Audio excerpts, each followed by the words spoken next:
Chapter 154. It was already close to midnight when Song Qing-shu arrived at the Wang family's house to ask for help. To be honest, Mo Immortal Castle had arrived faster than Song Qing-shu had expected. If he had arrived at the airport at this time, he would have been caught red-handed before he could even take off. Now, Song Qing-shu was a little glad that he had made the right choice. With grenade-throwing Senior Immortal and this Senior White Rabbit with an unfathomable realm, they would definitely be able to protect him. Song Qing-shu had given Wang Ling the nickname White Rabbit on the spot. At that moment, the big quaint pendulum clock on the first floor of the Wang family's small villa had struck 10 times, and it was exactly midnight. Wang Ling came to the door in his pajamas. The woman in the red cheongsam at the door stopped hooting and looked at Wang Ling and Song Qing-shu behind him as she said coldly, finally willing to come out. "Miss you shouldn't have come." Song Qing-shu came out from behind Wang Ling. Perhaps it was because of Wang Ling and grenade-throwing Senior Immortal's presence, but he was a lot more confident. "You seriously injured Ozwa and tried to defect from Mo Immortal Castle. This is already a capital offense," you roared. At the same time, the bones in her right hand cracked like a bundle of extremely tough beef tendons. They twisted at an incredible angle and finally started to spin at high speed like an electric drill. This woman had actually refined her right hand into a magic weapon. Song Qing-shu was well aware that in terms of realm and overall qualities, this you could definitely kill him in a second in every aspect. They weren't on the same level of realm, and it would be as easy as killing a chicken or a dog for her to crush someone with a lower realm. In a normal one-on-one fight, it was impossible to kill someone with a higher realm. But Song Qing-shu wasn't the least bit nervous. He slowly got into position and stretched out his hand to wave at the other party. "Make your move." Compared with Ozwa, this Miss Yu's attack style was clearly more violent. The electric drill in her right hand was like a godly weapon that could split the heavens and the earth. Accompanied by a dazzling light, this Miss Yu stood up and swooped down like a fierce dragon crossing the river, swiftly launching an attack. From Ozwa's fingernails to Yu's entire right hand, even grenade-throwing Senior Immortal had never heard of this method of refining body parts into magic artifacts. This Yu's attack was clearly more aggressive than Ozwa's. While still in the air, her right hand curled up a vast expanse of lightning and came crashing down. In the face of this lightning-toxic dragon drill, Song Qing-shu's response was nothing fancy. He just crossed his arms in front of him. He couldn't even see Yu's path of attack. This was the embodiment of the gap between their realms. The woman's movements were simply too fast, and his eyesight couldn't capture them at all. In an instant, the two collided, and the surrounding air waves roared as if they were galloping. The might of this lightning-toxic dragon drill was extraordinary. It struck Song Qing-shu's crossed arms, and the enormous force directly caused the ground to shatter bit by bit. Song Qing-shu's entire body was embedded into the ground like rivets. However, as the woman attacked, a golden light shone from Song Qing-shu's arm. Boom! Then, the golden light on his arm exploded on the spot, and the woman's right hand was blown into a bloody mess. Her body was as light as a scarecrow as she was directly sent flying. She directly broke the thick old tree behind her and skidded along the ground for several hundred meters before she came to a stop. This scene was a little familiar. Ozwa had been seriously injured by the backlash from this golden light. In contrast, apart from some dust, Song Qing-shu wasn't injured in the slightest. Song Qing-shu climbed out of the pit and shook off the dust on his body. He couldn't help turning his head to give Wang Ling a thumbs up and a grateful look in his eyes. "Senior, your long johns are so useful." Wang Ling, Yu's cheongsam had already been torn to shreds, and she slowly crawled up from the ground barefoot on trembling legs. Her entire right arm was rotten, and the flesh and bone were almost in a state of disintegration, dripping with blood. It was only because of the woman's realm that she had the upper hand. Otherwise, under the same circumstances, an average cultivator wouldn't have been able to endure this kind of pain and would have passed out long ago. Song Qingshu walked briskly to the woman. They were hundreds of meters apart, but it took him less than a few milliseconds to reach her. Enduring the pain, Yu glanced at Song Qingshu. Given your realm, there's no way you could be this fast. I used a magic treasure. Song Qingshu pointed to the ground and stuck out his big toe. Yu was stunned to realize that it was actually a pair of flip-flops. I came to ask Senior Wang for help before, and we had a good chat at his house. I didn't expect you to suddenly attack me, and I didn't even have time to change out of my slippers, Song Qingshu said. This lady of the castle's right-hand woman, Yu, looked at this scene in disbelief. Are you joking? As Song Qingshu spoke, he took off his outer clothes to reveal a set of red long johns. Look, these long johns are also from Senior's house. It was thanks to these two magic treasures that I was able to block your attack. Otherwise, I would have been dead long ago. You couldn't accept this outcome at all, and she directly spat out a mouthful of blood. This. What kind of joke was this? Senior Wang is kind and generous, and doesn't want to cause trouble.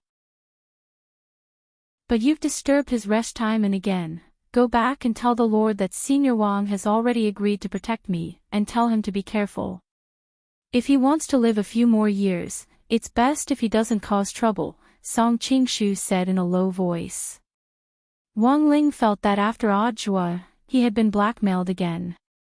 You actually dare threaten the Lord? Let me tell you, I'm already mentally prepared to come here today. Even if I can't go back, I'll kill you. The woman stared at Song Qingshu malevolently, but very quickly, she had a panicked expression on her face. What's going on? Why can't I sense your soul brand? Do you want to use the power of a curse to kill me? Song Qingshu smiled slightly. Unfortunately, before you arrived, Senior Wang had already helped me wash it off with detergent. Detergent? Yu was dumbfounded. Logically speaking, the soul brand that the Lord had left on Song Qingshu was already irremovable.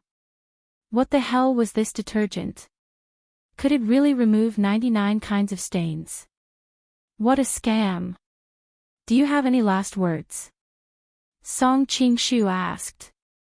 Do you know that you're in big trouble now? Zwa and I might be working for the lady, but we were hired by her. We don't really belong to Immortal Castle, but Immortal Mansion. If you dare do this, Immortal Mansion won't let you off. The woman sneered as she stared at Song Qingshu. Besides, although I'm injured, as long as those two don't make a move, do you think you, a nascent soul cultivator, can kill me? Immortal Mansion.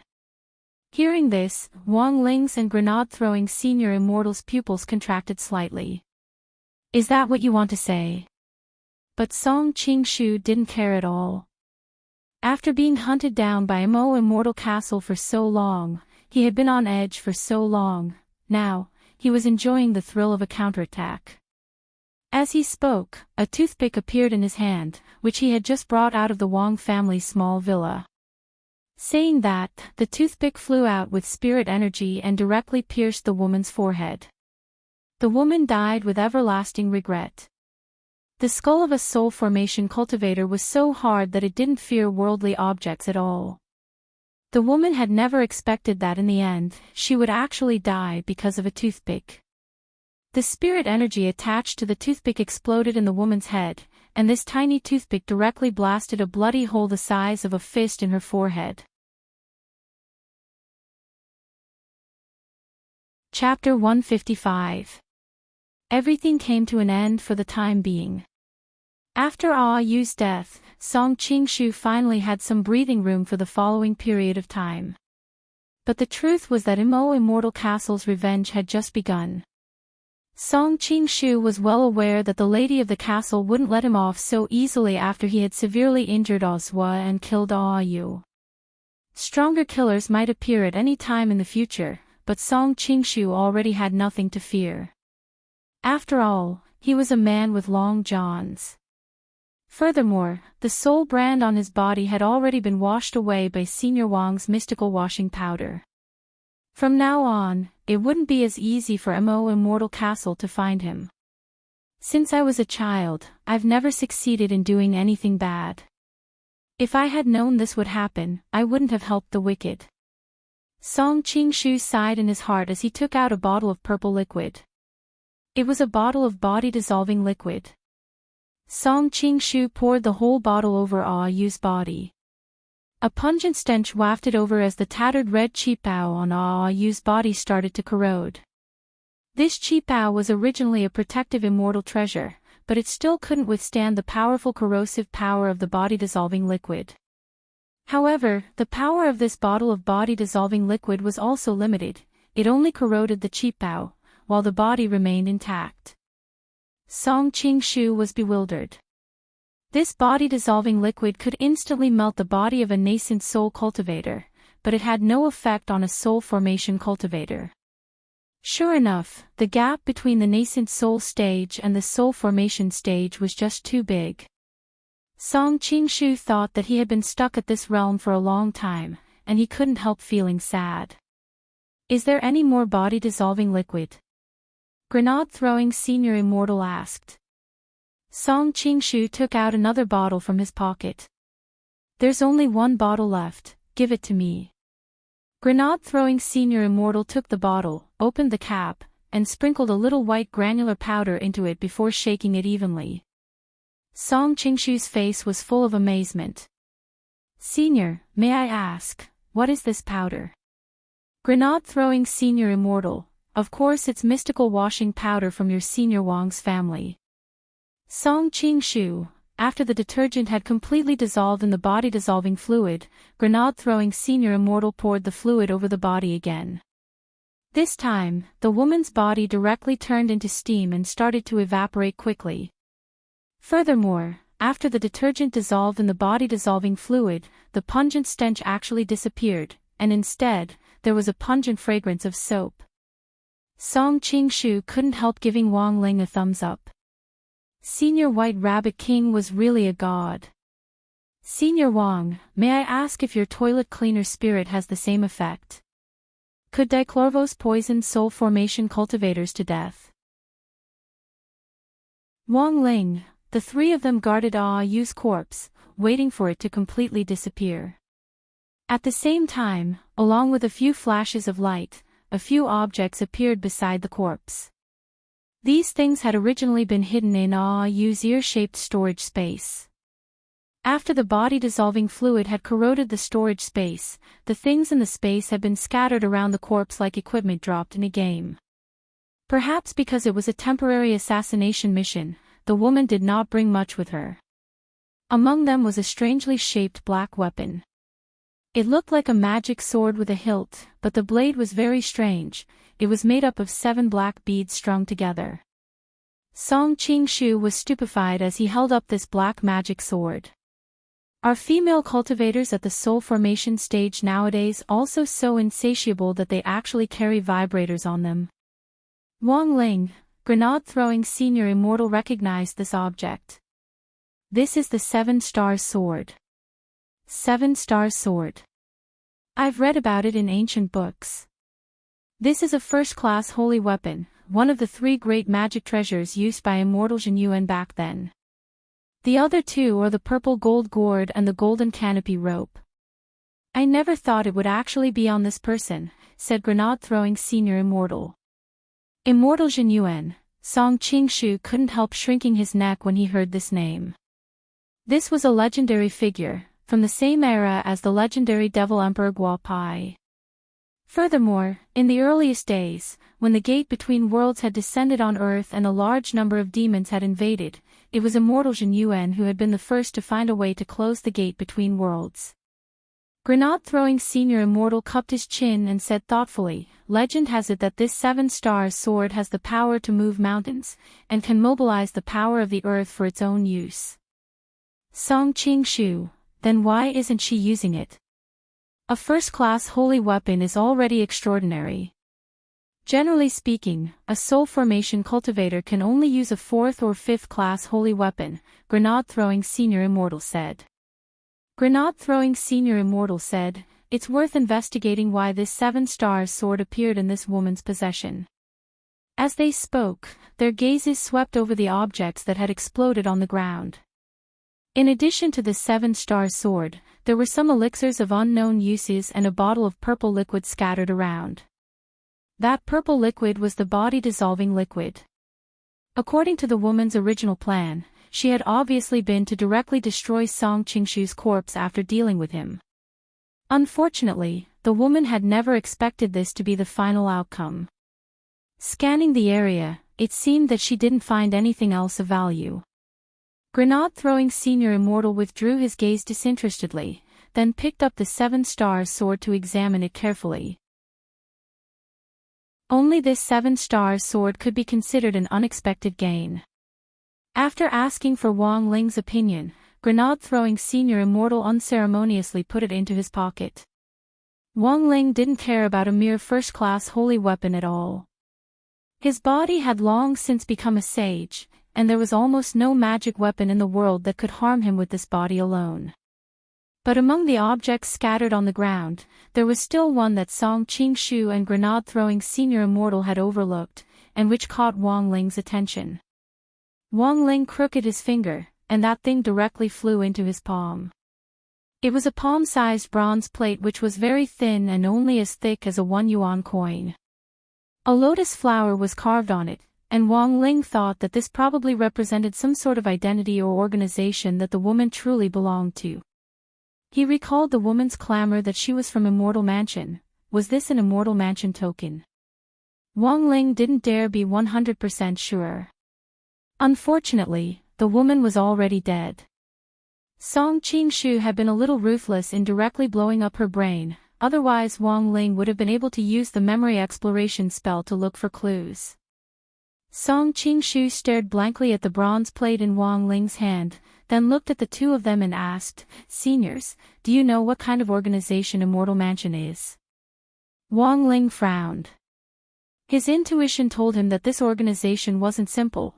Furthermore, his sixth sense had always been very accurate. "I think I've heard of this organization somewhere before, but I think that the 7-star sword in this woman's hand is most likely inextricably linked to this organization." Grenade-throwing Senior Immortal narrowed his eyes. "I'll get to the bottom of this.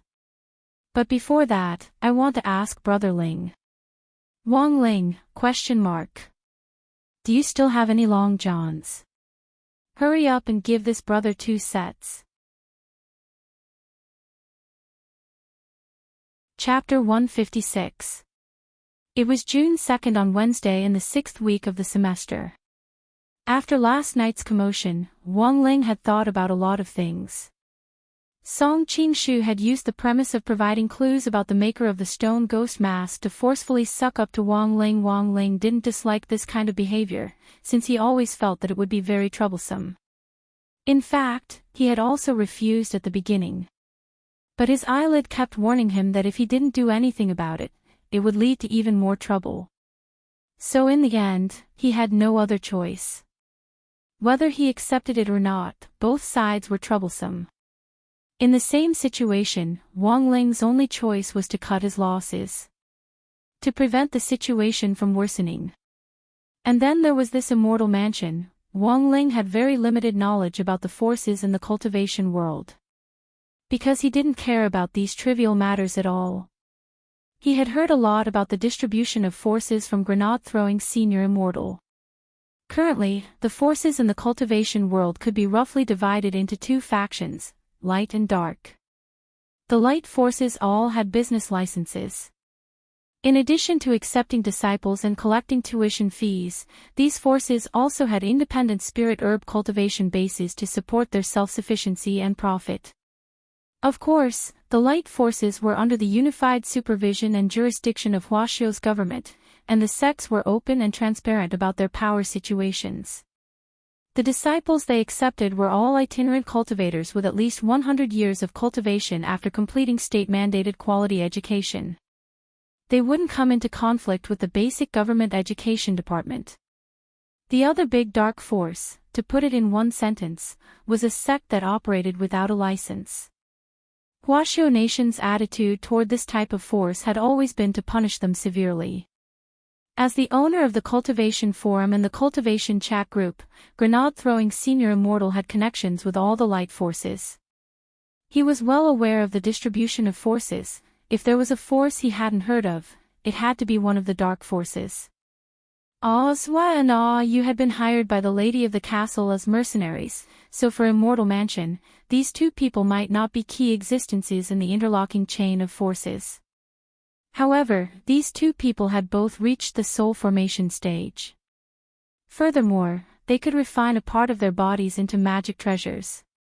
It could only be said that as a dark force operating without a license, the power behind Immortal Mansion was indeed intriguing.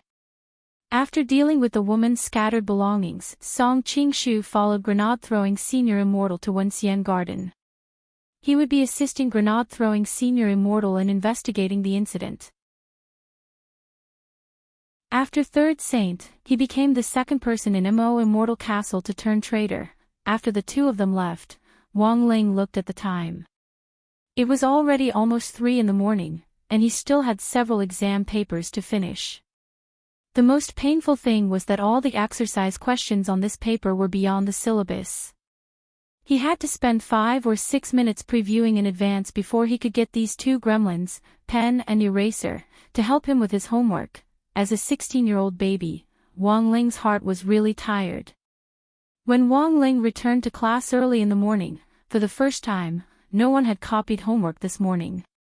Even Super Chin and Dopey Gua, these two nerdy shut-ins who played games together at night, had handed in their homework on time. Given his understanding of the two of them over this period of time, there had to be something wrong with them suddenly becoming so ambitious. He read their memories, and sure enough, learned a few things. Lotus Sun hadn't come to school today. The reason was that in the middle of the month, the grade 1 students of number 60 high school would collectively participate in military training. When number 59 high school heard that there would be military training, the two headmasters had decided to simply schedule the military training together, and in passing, promote the friendship between the two schools. Thus, Lotus Sun had been temporarily assigned to number 59 high school and integrated into the lives of the two schools ahead of time. In exchange, number 59 high school would also send a student to number 60 high school as an exchange student to experience the cultural differences between the two schools. This was the result of the headmasters of the two schools acting on their own. They hadn't informed anyone in advance, and had only given notice at the teachers' morning meeting yesterday, so most of the students were kept in the dark. But as the class representative, Dopey Gua often went in and out of the teachers' offices, so he was the first to understand the situation. This was also the reason why the two of them hadn't copied homework in the morning. Because they had heard that the exchange student from number 59 high school was also the school belle. If the school bells saw them copying homework, that would be too humiliating. I wonder who number 59 high school will send. Super Chin cupped his chin in his hands as he stared at the classroom door, waiting for the figure of his imagination to appear. Number 59 high school also had a lot of school bells. Although they weren't as magnetic and lethal as Lotus Sun's, their looks were passable. After spending so much time with Lotus Sun, the boys in grade 1, class 3 were actually vaguely tired of looking at her. The most important thing was that Lotus Sun was really too far away from them. She was a girl who was impossible to pursue. In contrast, the commoner school belle from No. 59 high school might be more to the boys' taste. It wasn't long before Teacher Pan's footsteps could be heard in the corridor. She's here, she's here. Dopey Gua's pupils contracted slightly. From a distance, he could sense two auras hovering around Teacher Pan. Were there, two exchange students? Teacher Pan paused at the classroom door and turned around to say to the two students who had been sent for the exchange, "Students, don't be nervous. Our students in grade 1, class 3 are very enthusiastic. I hope that you'll gain something from number 60 high school before the military training." After saying that, Teacher Pan walked straight through the door. Following that, 2 students from number 59 high school followed Teacher Pan's footsteps into grade 1, class 3. Super Chin and Dopiguo almost flipped the table when they saw this. They were actually 2 boys. F***K. We used number 60 high school's top school bell in exchange. How did we get these 2 things in return? Speaking of which, these 2 boys could actually be considered old acquaintances of number 60 high school, and even had a history with Wang Ling. Standing on the dais, Teacher Pan cheerfully introduced the 2 students from number 59 high school. Students, let me introduce you. The one on the left is He Bufing's classmate. The one on the right is classmate Tang Jingze. Everyone, give him a round of applause. Clap clap clap clap. After a symbolic round of applause, Dopiguo couldn't help asking, Teacher Pan, these 2 students don't seem to be grade 1 students, is this really okay? It's like this, classmate He Bufing didn't participate in the school's military training for personal reasons. So this time, he'll be participating in the military training with the grade 1 freshmen. As for classmate Tang Jingze, Teacher Pan pushed up her glasses. Number 59 high school thinks that we should send classmate Lotus Sunday. Headmaster Jean doesn't think it's good to just send classmate He Bufing as an exchange student, so he also sent classmate Tang Jingze. Grade 1, class 3 was dead silent, because according to Teacher Pan, this guy was a freebie. Wang Ling. What freaking freebie? Classmate Tang Jingze's grades are very good. If there's anything you don't understand, you can ask him. Teacher Pan cleared her throat and thought about what she was going to say next, and her old face actually flushed a little. In addition, classmate He Bufing's family runs an andrology hospital, and he also brought a gift when he came to our number 60 high school for the exchange this time. For the next 6 months, all boys can enjoy a 50% discount on circumcision services at the hospital run by classmate He Bufing's family with their student IDs. What about the girls? Feather Lin raised her hand and asked. Teacher Pan, hair removal.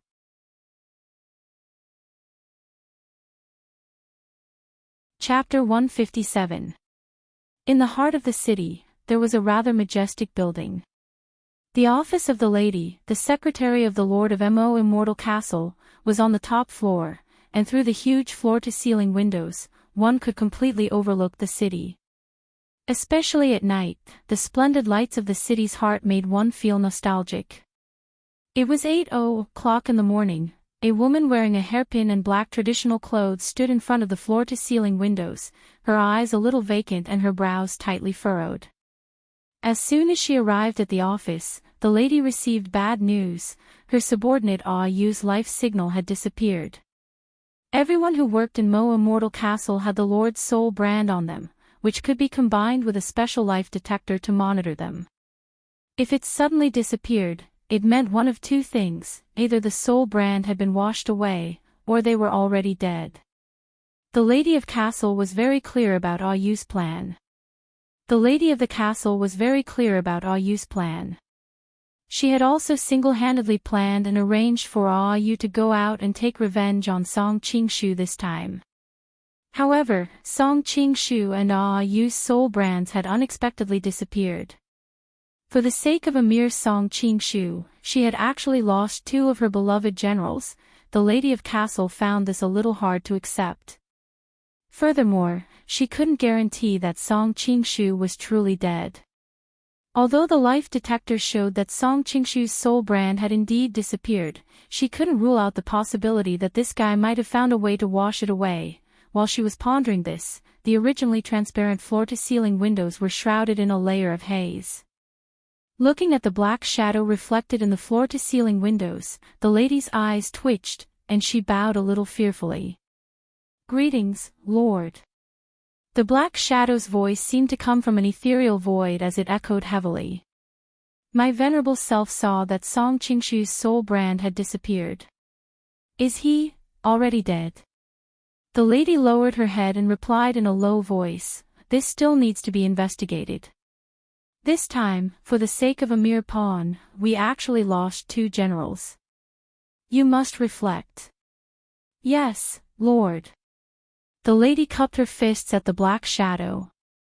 This subordinate will definitely find out the truth as soon as possible, and will immediately lead people to investigate.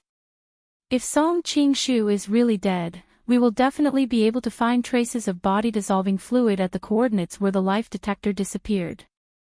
Actually, my venerable self has always suspected that this person has someone behind him.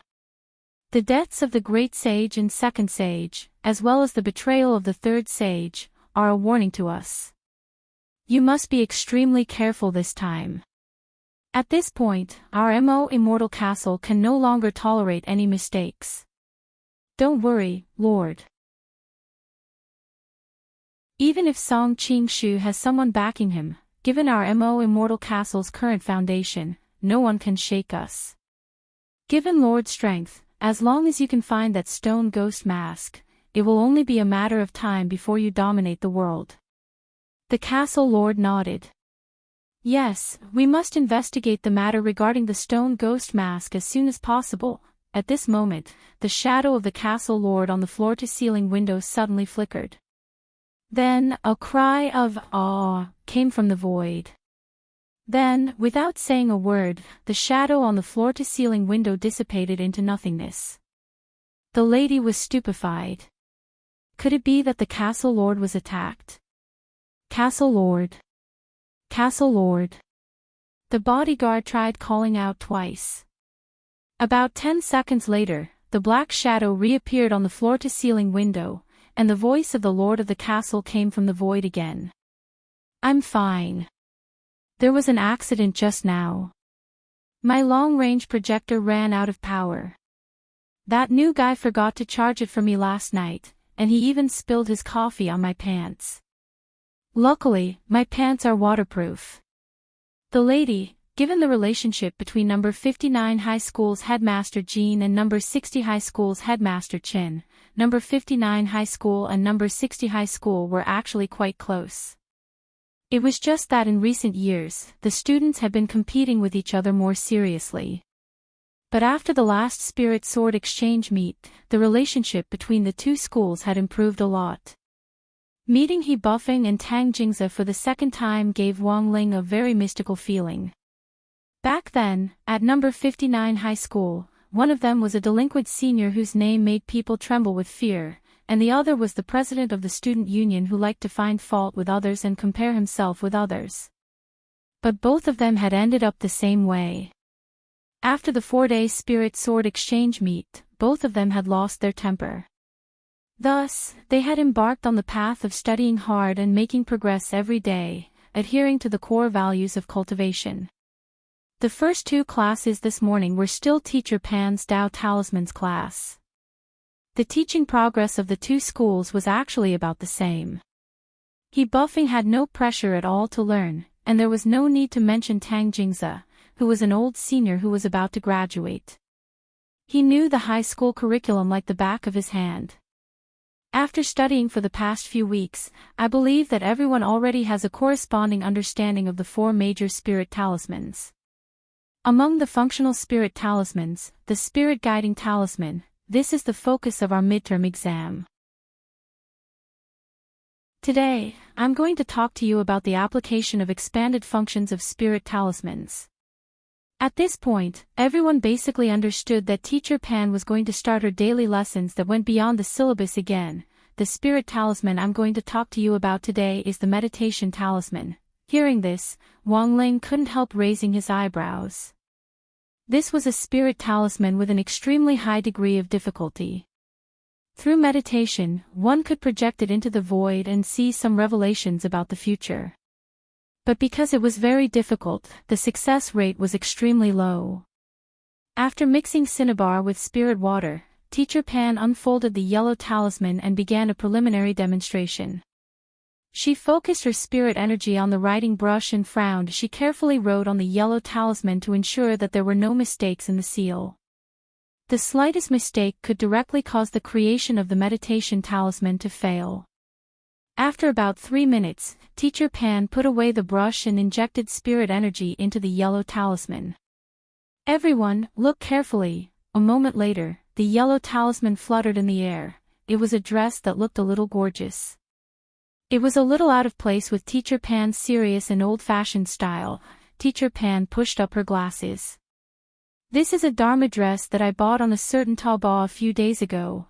Although Teacher Pan's demonstration had been successful, even Teacher Pan herself wasn't clear on what this brightly colored dress symbolized, and what kind of story would happen around it in the future.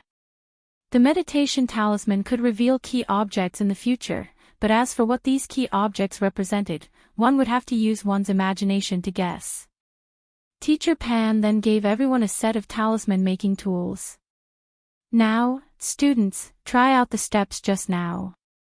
The classroom exploded once again.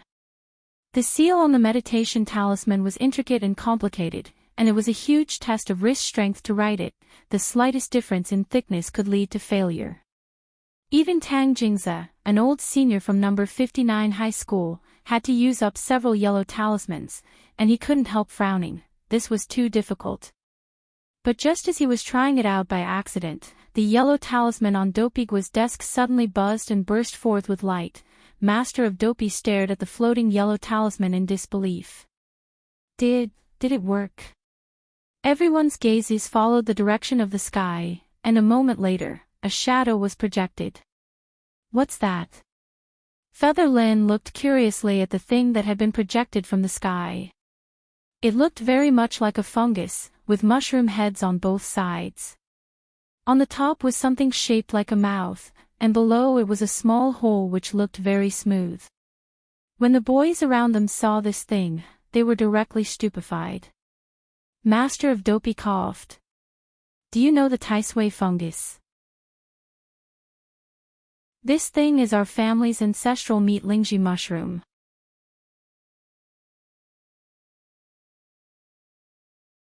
Chapter 158.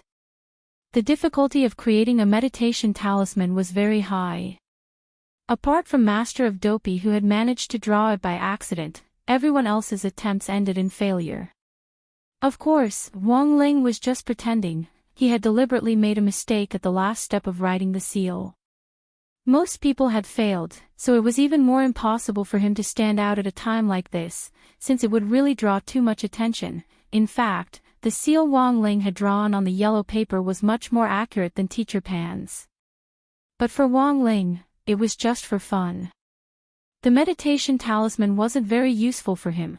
It could also serve as an early warning of disaster, but his eyelids were more intuitive. Overall, apart from Master of Dopey's wretched interlude, this Tao talisman's lesson could be considered quite harmonious. Dopigua had managed to complete the meditation talisman by accident. Even he himself didn't know why such a large, meat lingji mushroom had appeared in the air. The scene turned awkward for a moment. Dopigua could only smile apologetically in an attempt to relieve the pressure in the atmosphere. But Teacher Pan was in the end Teacher Pan. As number 60 high school's top teacher and a teaching pioneer that the students were proud of, she had recognized the meat lingji mushroom at one glance. Teacher Pan frowned as she suddenly recalled that student Dopiguo was often absent-minded in class. His eyes glazed over and his thoughts distracted. Sometimes, when she patrolled the back window of the classroom, she would even see this student Dopey sleeping on the table. This was clearly the syndrome of using too much meat lingji mushroom. Now, even the meditation talisman had reflected this thing, which was enough to prove the lethality of this meat lingji mushroom for youngsters. How could the flowers of the motherland indulge in such a strange place? Thus, there was no point in smiling apologetically or chatting awkwardly. Teacher Pan directly called Dopigua's parents over to discuss the meat lingji mushroom. This was really quite embarrassing. After class, Dopigua, who had returned from Teacher Pan's office, slumped over the table with a lifeless expression on his face. At the same time, he wailed in his heart, "My illustrious reputation. It was actually ruined just like that." Super Chin couldn't help patting Dopigua's shoulder. "Brother Gua, we're all men, we all know this. Actually, it doesn't matter. Our class is very united, we definitely won't tell the other classes about this. At least it's a good ending."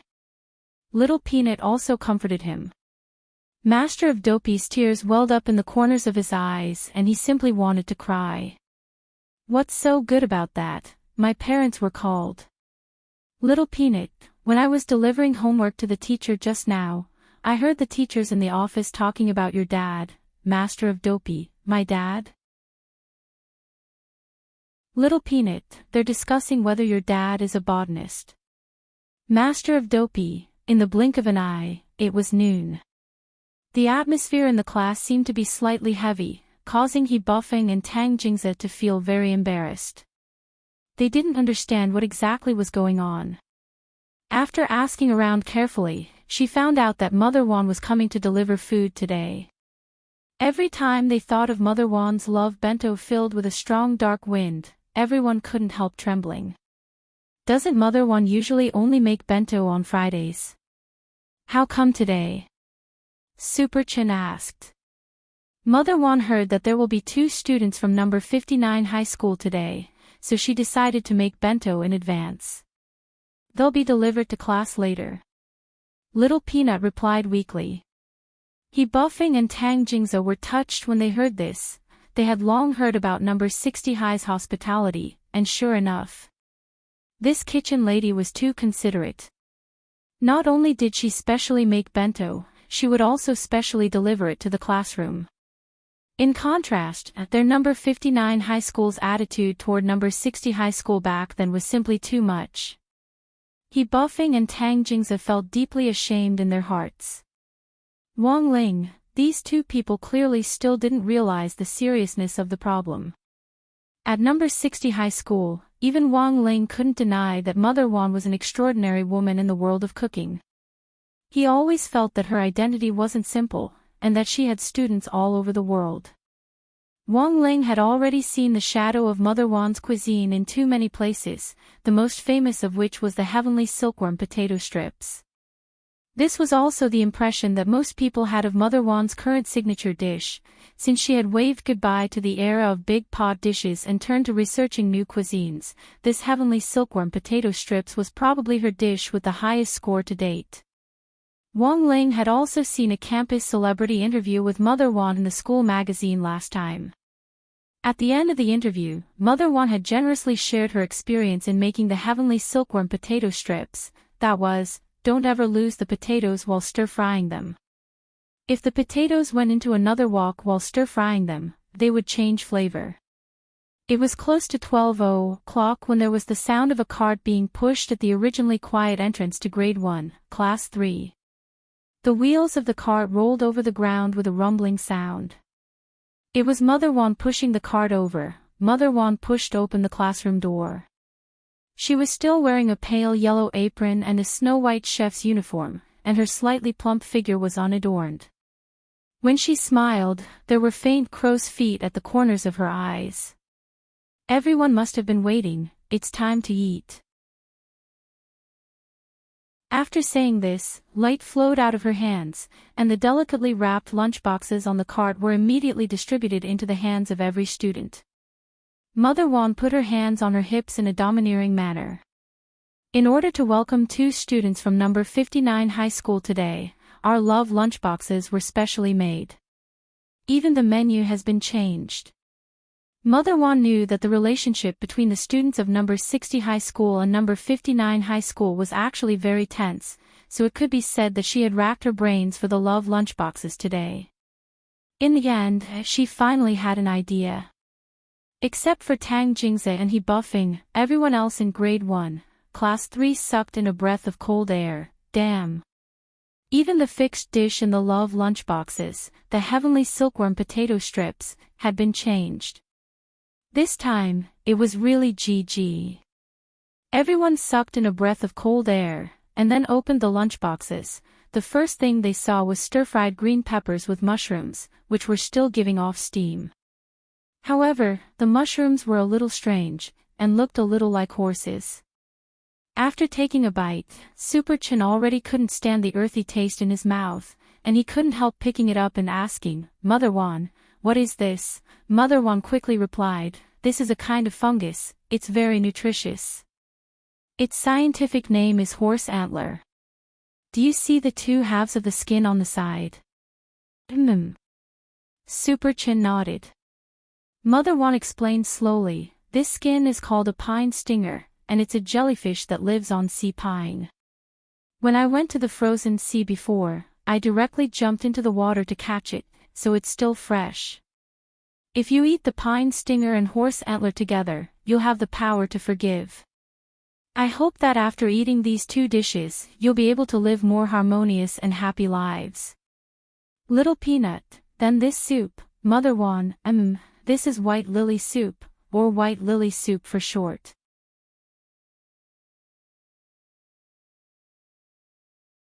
Chapter 159.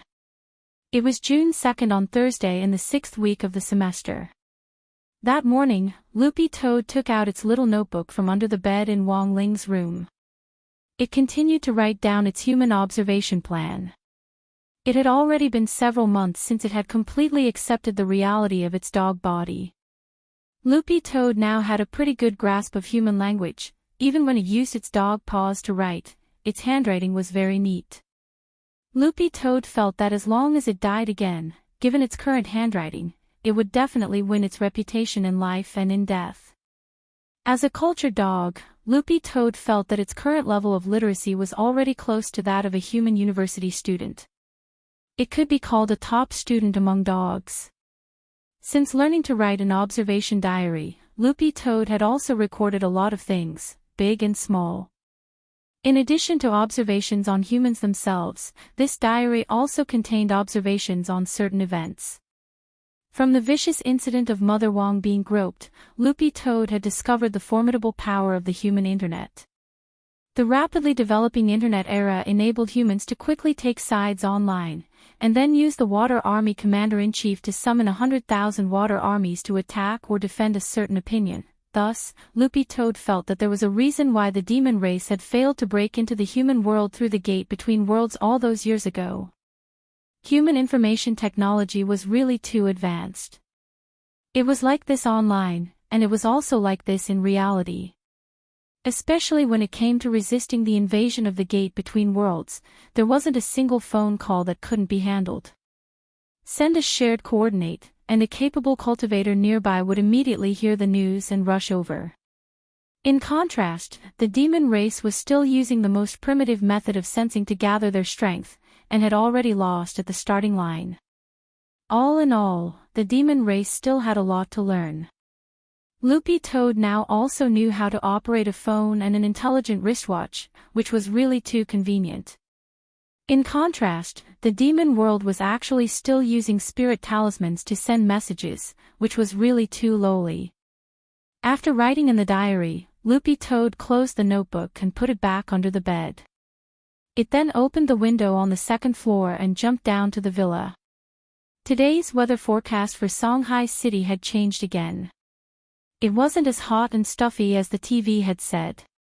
On the contrary, when the gentle breeze and the sun shone on Loopy Toad's green dog fur, Loopy Toad even felt refreshed.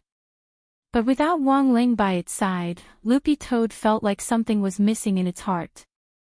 It stared blankly at the end of East Huang Road, looking a little lonely. Although Little Master Ling usually didn't like to talk, Loopy Toad had a basic understanding of Little Master Ling's character after spending so much time together. The key was to be honest with Little Master Ling. Wong Ling didn't like to stir up trouble, and he didn't like it when people kowtowed to him. If Little Master Ling was compared to a cat, it was best to go along with its fur. If you went against its fur and tried to cause trouble, it would most likely explode in anger. When it had first arrived at the Wong family, Loopy Toad had always been a little scared, but now that it had known them for a long time, it gradually relaxed. Sometimes, he would even help it stroke its fur in his spare time. Although Loopy Toad had turned into a dog, its cultivation hadn't been delayed. It was trying to think of a way to use this body to return to its prime. And Wong Ling's help to stroke its fur was actually very helpful. A big shot at the level of an immortal king personally stroking its fur. What kind of treatment was this? Furthermore, Wong Ling's stroking had the effect of dredging the meridians and stimulating the acupuncture points. After being stroked a few times, Loopy Toad felt that its waist wasn't sore and its legs didn't hurt anymore, and it even had more energy to cultivate. Standing in the courtyard outside the villa, Loopy Toad used the Demon King Heart Sutra that it was familiar with, which Wang Ling had already modified. To use the Demon King Heart Sutra, the source of demon chi was needed. But in the human world, the source of demon chi didn't exist, so Wang Ling had helped Loopy Toad replace the source of demon chi in the Demon King Heart Sutra with the source of spirit chi.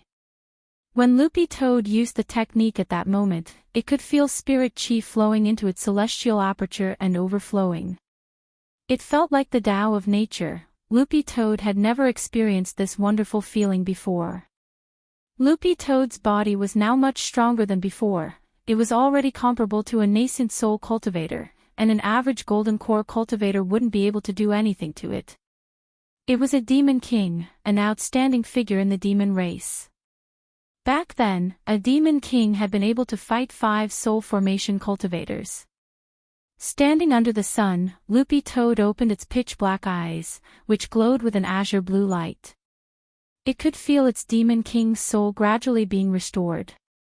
At the same time, its keen sense of smell picked up on the scent of a stranger.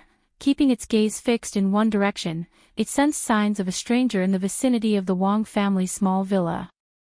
The Wang family's small villa was on the east side of East Wang Road, and to the west was an undeveloped commercial area. It was said that according to the original plan, a large imported shopping mall would be opened here. But it was a pity that the boss ran away with his sister-in-law before the matter was even halfway done. As for the building materials that had been shipped here, such as reinforced concrete, bricks, glass and some wood, no one had taken care of them. Ah, you had died under an old locust tree in this commercial development area. At that moment, 2 men in suits with sophisticated equipment on their backs appeared in the originally empty building materials area. They were looking for traces of body-dissolving fluid. Generally speaking, high-quality body-dissolving fluid wouldn't leave any traces, but Mo Immortal Castle's body-dissolving fluid had been made by Mo Immortal Castle itself. A special substance had been incorporated into it, and Mo Immortal Castle could detect it through a special gas-collecting device.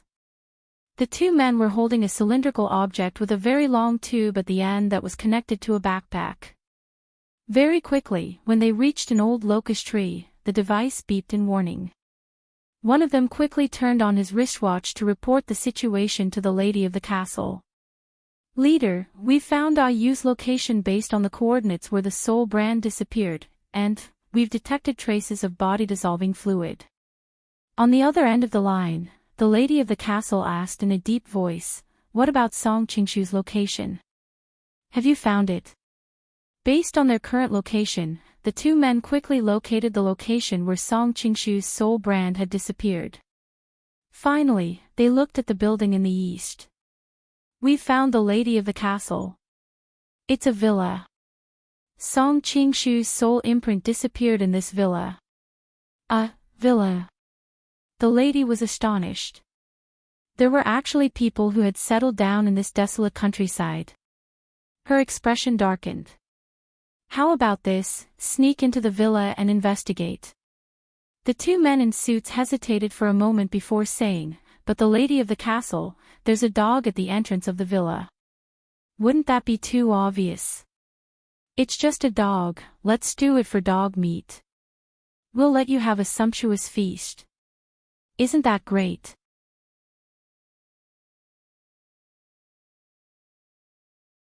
Chapter 160. The area around East Wang Road was a low-end area that hadn't been developed yet. Apart from the transport vehicles transporting supplies into the city, there were very few other vehicles that passed through here. It could really be described as a wilderness. So when the 2 men in suits saw a villa here, not only were they a little surprised, they also felt a little strange. Ever since the real estate bubble, housing prices had long since fallen off. Even a white-collar worker could buy a large house of several hundred square meters in the city with his salary. If he felt that there wasn't enough space, he could also entrust a construction team to use the space expansion spell to increase the space. After all, this technique was now quite mature. So, what kind of family was this?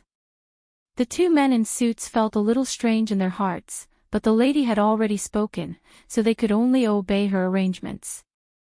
They stuck invisibility talismans on, and their bodies instantly glowed with a mirage of colored glass before they turned completely transparent. This type of invisibility talisman could hide one's aura. In fact, it was also a prohibited type of talisman, and generally only certain government departments in Huaxiao Nation allowed its limited production and use. The talismans in the hands of the two men in suits had been privately made by Mo Immortal Castle.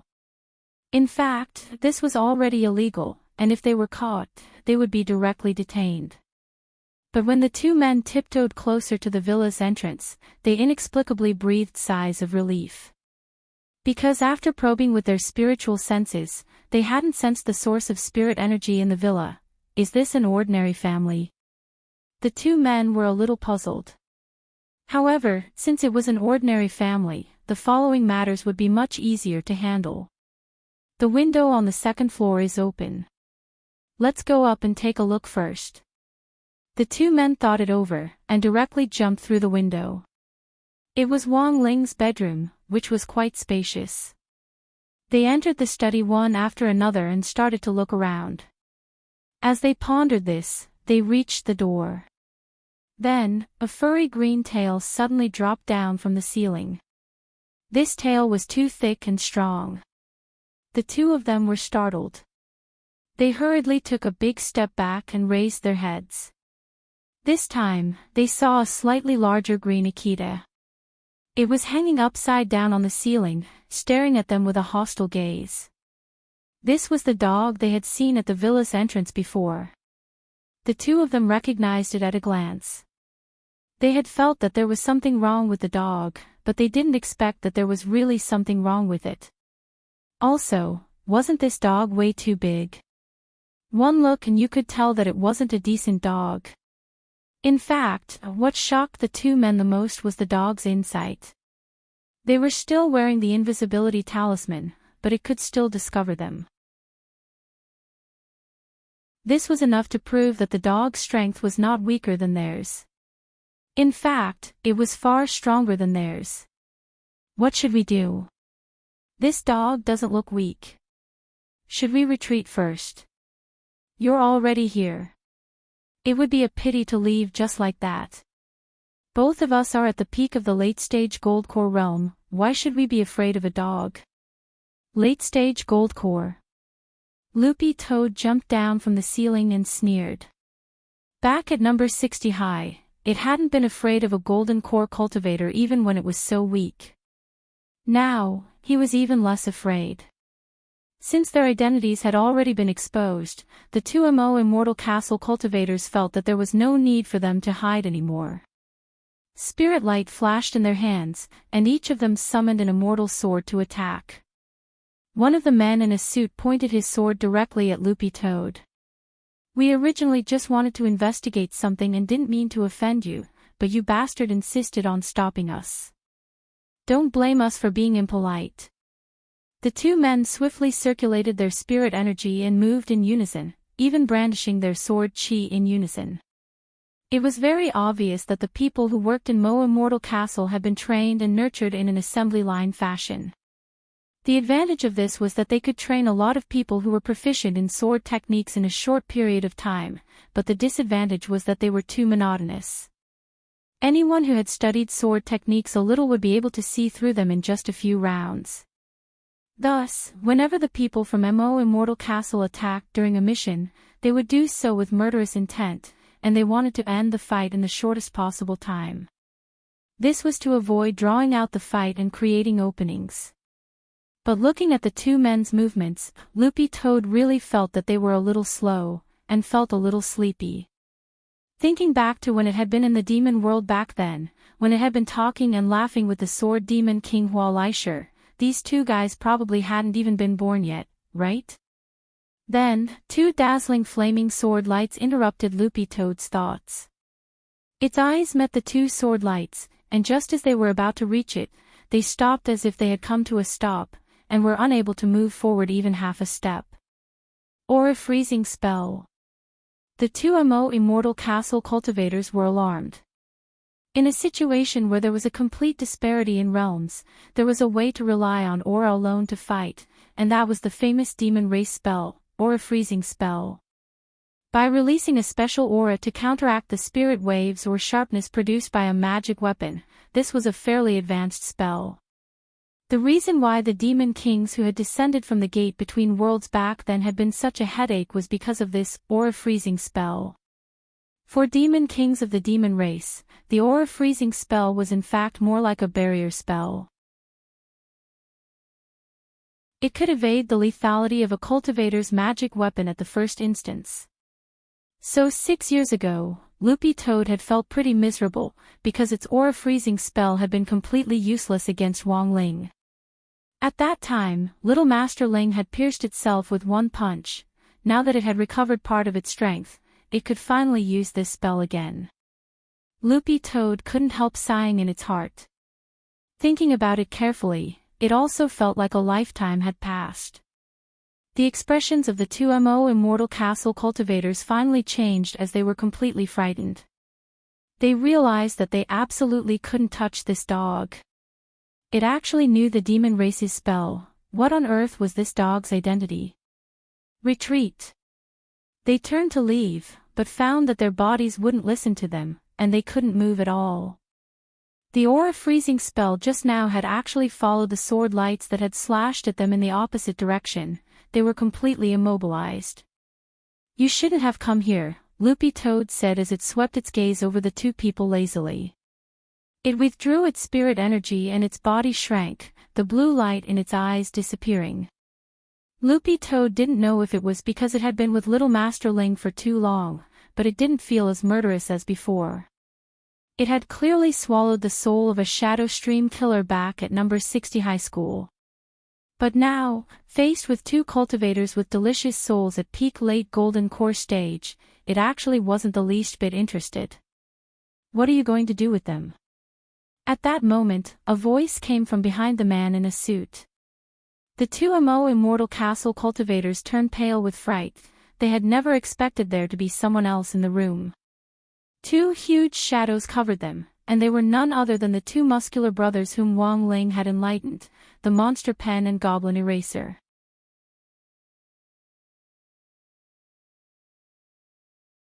Chapter 161. Loopy Toad didn't have any intention of killing these two people, but Little Master Ling would definitely be unhappy if he found out that they had broken into the Wong family's villa without permission and were plotting something. Loopy Toad wasn't interested in their souls, but it also didn't want them to leave alive, so it was best to leave them to these two gremlins, Pen and Eraser. These two people couldn't move at all, and had no idea what the two muscular brothers behind them were going to do to them. They were scared to the point of peeing their pants, but unfortunately, the Aura Freezing spell was so powerful that even their cavernous bodies were frozen. Both of them couldn't stop trembling. "Pen, should we get rid of them?" "Eraser, forget it, Little Master won't be happy if their blood splashes all over the room." Alright, there was only one way left. The two muscular brothers looked at the toilet in Wong Ling's bedroom at the same time, and then escorted the two people to the toilet. "Pen, you're lucky. Our Little Master likes cleanliness, so we won't let you see blood today." The two Immortal Castle cultivators turned pale with fright. "What do you want to do?" "Hee, what?" Rubbing his fists, Goblin Eraser opened the toilet lid, then grabbed one of them by the foot and directly flipped him upside down before stuffing him into the toilet. Finally, he quickly pressed the flush button, and with the sound of rushing water, this person was directly sucked in and directly disappeared. Wong Ling had enlightened this toilet, and it led to an alternate space. No one knew exactly where it led to. But in theory, once they were flushed down the toilet, these two people would essentially disappear from the world. The other Immortal Castle cultivator was so frightened that his face was covered in sweat. Goblin Eraser put one foot on the toilet seat and pointed at it condescendingly. "Are you going to go in yourself, or do you want me to throw you in?" The Immortal Castle cultivators, there were actually a lot of things to do on Thursday. When Wong Ling came to class in the morning, Little Peanut was handing out school notices with a bitter expression on his face. "What's this?" Dopey stared at the grayish-yellow school paper. This was a notice before the military training in the middle of the month. Some of the items and things to take note of during the military training were marked on it. Everyone's gaze swept through the notice line by line. Soon, all the boys in the class burst out screaming in pain. F***CK. Do we have to shave during military training? Super Chin didn't want to do it. It hadn't been easy for him to get a short fringe. It would be such a pity to cut it off. Also, why can girls get special treatment? Super Chin felt that this was serious gender discrimination. Amidst the resentment, Master of Dopey said indifferently, "Calm down for a while, and don't talk about gender discrimination. Let me ask you, which is more important, the bangs or the teapot?" The boys thought about it for a while and didn't say anything. Seeing that everyone had quietened down, Dopey nodded in satisfaction. "That's right. Actually, a buzz cut is pretty good. It's summer in Shanghai City, and the weather is hot. It'll be cooler after I shave my head. Back in the day, I also had bangs. But after thinking about it carefully, I realized that it didn't matter whether I had bangs or not. After all, I relied on my talent to survive in the world." Hearing this, for some reason, the boys in the class suddenly thought of a saying, "He used to be a king." Later, he said, "Forget it." Wang Ling felt that Dopey's skin was already hopelessly thick. A haircut wasn't a stranger to Wang Ling, and coincidentally, he had also had bangs before. Furthermore, he could use the spirit energy in his body to stimulate his scalp to rapidly grow hair. This technique focused on stable control of spirit energy and precise positioning. After using inner vision, most golden core cultivators could actually do it. It was just that after Wang Ling used this technique, his hair grew much faster than an ordinary person's. There had been a time when Wang Ling had been obsessed with creating all kinds of hairstyles, but he had later figured it out. Actually, hairstyle wasn't the main point, it was his good looks, so Wang Ling had simply kept a buzz cut until now. Looking at the notice, Wang Ling touched his hair. It seemed a little long. After school, Wang Ling went alone to a small, affordable hairdresser's. This shop was relatively small, but the environment and facilities weren't bad. Furthermore, it specialized in cutting hair for students. Of course, there were plenty of other medium-sized and even large hairdressers next to this affordable hairdressers, but Wang Ling felt that getting a haircut there was really too expensive. He couldn't afford it with his monthly allowance at all. It was just a buzz cut, wouldn't it be the same everywhere? With this thought in mind, Wang Ling walked into this Alice hairdresser's. As soon as he entered, Wang Ling heard the sound of a hairdryer. The boss was a middle-aged man with slicked back hair. He had a bit of a bald spot on his head, a little flab on his slightly chubby face, and wore a pair of wire glasses. When he saw Wang Ling come in, he immediately put on a big smile. "Handsome, are you looking for a personal hairdresser?" Wang Ling was silent, then shook his head. The boss's eyes lit up, and he immediately felt that his chance had come. "Handsome, we have a 30 yuan super hairdresser, a 60 yuan chief hairdresser, and a 150 yuan chief hairdresser. As long as you top up 500 yuan in our shop and get a card, you can enjoy a 10% discount from the chief hairdresser. It only costs 15 yuan. Wang Ling shook his head again. He looked around, and his eyes finally fell on a young man. The young man was helping a hairdresser with a yellow airplane haircut, and the two of them were standing around an auntie to give her a perm. "Who is this?" Wang Ling's voice rang out in the boss's head. The boss was startled. But very quickly, the boss regained his composure. His shop was rarely visited by cultivators, and was still more frequented by ordinary people. Even foundation establishment high school students would go to the large and medium-sized hairdressers next door. Thus, Wang Ling's appearance surprised the boss a little. It was said that cultivators were rich. They didn't care about money in the secular world at all, and were the kind that spent money like it was dirt. They even topped up their phone cards for several million yuan. Had he just picked up a fat sheep? The boss was overjoyed and quickly explained, "This little brother is a new apprentice in our shop, but no customers have dared to cut his hair, so now we can only let him cut a wig for practice. If Handsome is willing to get a card, I'll have this apprentice's Shifu, Master Kevin, cut your hair. This is the top hairdresser in our shop. Does it cost money?" Wang Ling raised his eyebrows and asked telepathically. "Handsome only needs a card, and Master Kevin only costs 15 yuan for a haircut." Wang Ling shook his head, looked at the young man, and said telepathically again, "I'm talking about him." The boss was blank for a moment, and somehow felt that the situation wasn't good. He's an apprentice. There's no charge." Wang Ling nodded, then pointed at the young man. "That's him."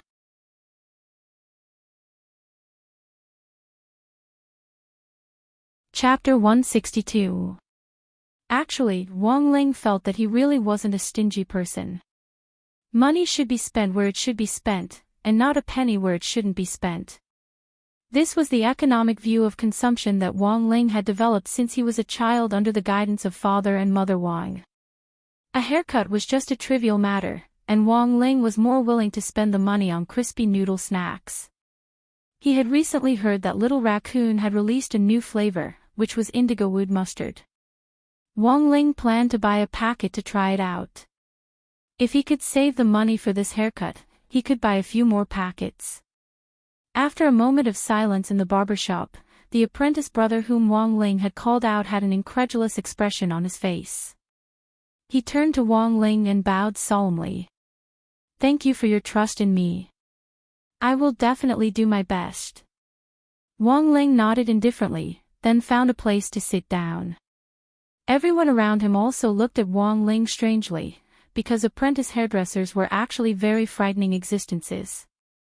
They were no less frightening than a new intern nurse in a hospital. The only difference was that one would stick needles into your skin, while the other would dig into your scalp. Wang Ling was probably the only one who had the guts to do this. This was probably the apprentice brother's first time cutting a customer's hair. Holding the electric razor in his hand, a few drops of cold sweat trickled down the corners of his eyebrows. He looked a little nervous, like an inexperienced little sister who was about to offer her first time. I'm going to start." It was just a buzz cut. He just needed to clean the sides and the back. It wasn't that hard. The apprentice brother comforted himself, but the moment the electric razor touched Wang Ling's scalp, his hand trembled. In a flash, the back of Wang Ling's head was shaved bald. "Little brother, the boss." Wang Ling rubbed his bald scalp and shook his head. Then, the hair there actually grew at a speed visible to the naked eye, and very quickly, he turned from a Wuku into a Scion. The boss and his companions were stupefied. What the hell? There was this kind of operation. After about an hour, Wang Ling walked out of the barber shop without a hitch. The boss grabbed Wang Ling. "Jinren, don't go." Then, Wang Ling saw the boss take out 200 yuan from his trouser pocket and stuff it into Wang Ling's hand. "Wang Ling." The boss pointed behind him at the hair strewn all over the floor, and looked at Wang Ling gratefully. "Thank you, spiritual master, for providing my shop with hair.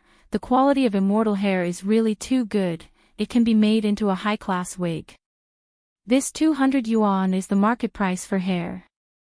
I hope that Taoist master will come often in the future."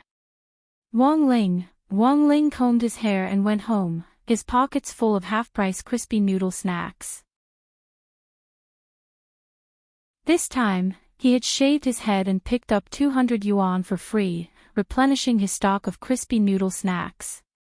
When he got home, he found that there were a lot of people in the house today. Grenade-throwing Senior Immortal and Song Qing-shu were waiting in the living room, and the old man very politely served them a bowl of mung bean soup.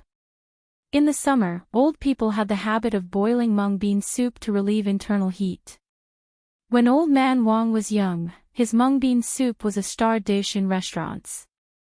There was a limited supply every day, and even a bowl was hard to come by. However, it was a pity that these two fools did not know how to cherish or be grateful.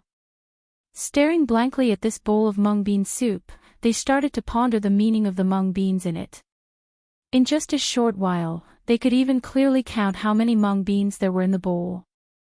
Song Qing-shu actually didn't have this problem at first, but after following grenade-throwing Senior Immortal for a few days, he had been led astray.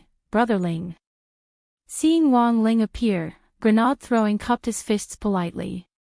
Next to him, Song Qing-shu also stood up and saluted, calling him Ling Jinren. The old man didn't care about Wang Ling, he still had to catch up on his TV series.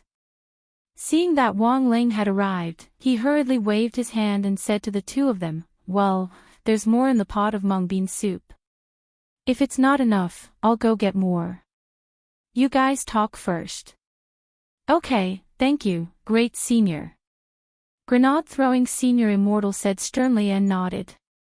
At the same time, he was deep in thought. "I definitely have to take the mung bean soup home later and carefully study its mysteries. Maybe after drinking this soup, I'll have hope of reaching the void refinement stage." Wang Ling, returning to the topic at hand, grenade-throwing Senior Immortal sat on the sofa and looked at Wang Ling as he said, "Brother Ling, I came to look for you this time because I have good news. Thanks to Little Song this time, we've found the whereabouts of the maker of the stone ghost mask."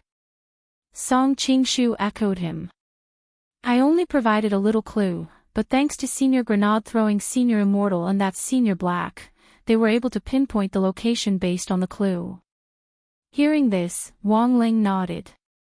In the end, Song Qing-shu still fulfilled his promise and didn't go back on his word. If they could find the maker of the stone ghost mask, it meant that the matter of the stone ghost mask would come to an end very soon. As for Mo Immortal Castle, which had been trying to use the mask to secretly rise to power, their plot would also be completely ruined. Of course, this was the ideal situation. In fact, Wang Ling was also very curious about the identity of the maker of the mask. "According to the location Little Black gave me, the maker isn't far from here." Grenade-throwing Senior Immortal opened the location message that Little Black had sent him, which clearly indicated the distance between the 2 points, which was 800 kilometers. An ordinary cultivator would be able to reach this distance in 20 minutes on a flying sword. Wang Ling cupped his chin as he looked at the coordinates that Little Black had sent him, and slowly frowned. The more he looked, the more he felt that this place was a little familiar. "Brother Ling, don't worry, Little Black found this place after repeated calculations and verification. Combined with my great magic power, there's absolutely no mistake." Grenade-throwing Senior Immortal vowed solemnly. But Wang Ling had a bad feeling about this, and his eyelids started to twitch again. It was a one-star disaster alert. Who knew what on earth would happen? Wang Ling had grenade-throwing Senior Immortal and Song Qing-shu put their hands on his shoulders, and then with a swish, the three of them simultaneously teleported in the direction of the coordinates. Right after that, a somewhat old-school restaurant that looked like it was on the verge of collapsing appeared in front of them. Looking at the huge words, "Midnight Dining Hall," on a horizontal board hanging from the entrance, Wang Ling was lost in deep thought. Damn. Why was it this place? Could it be that this restaurant owner used to be a smith? From a smith to a chef. Wang Ling felt that this was even more ridiculous than being a crossover singer. Grenade-throwing Senior Immortal looked at the twitching expression on Wang Ling's long-lost poker face, and couldn't help feeling a little curious. "Brother Ling, it seems that you've been here before." The melodious singing in the restaurant rang out one after another. "This is the person I deeply love and think about day and night."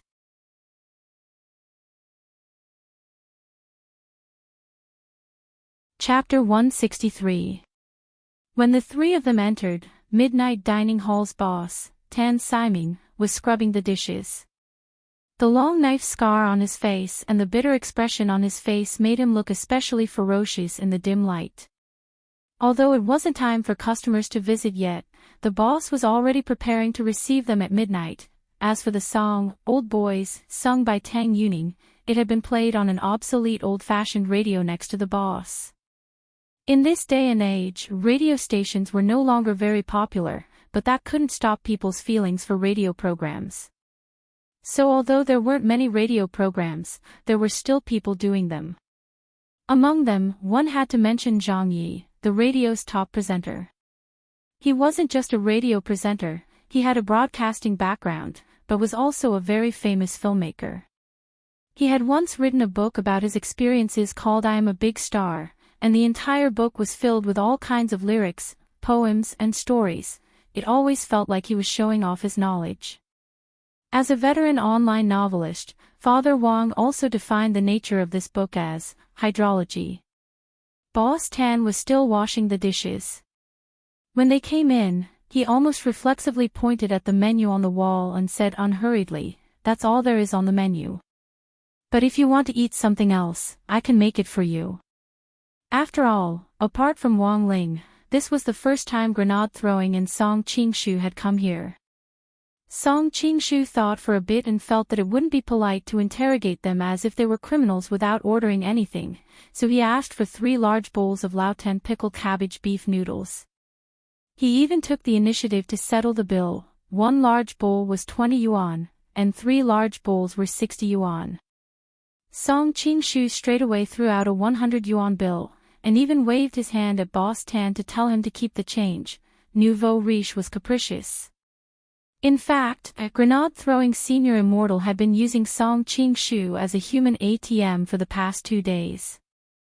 This guy had sold off all the assets he had accumulated over the years at Mo Immortal Castle, and now had so much money that he didn't know how to spend it.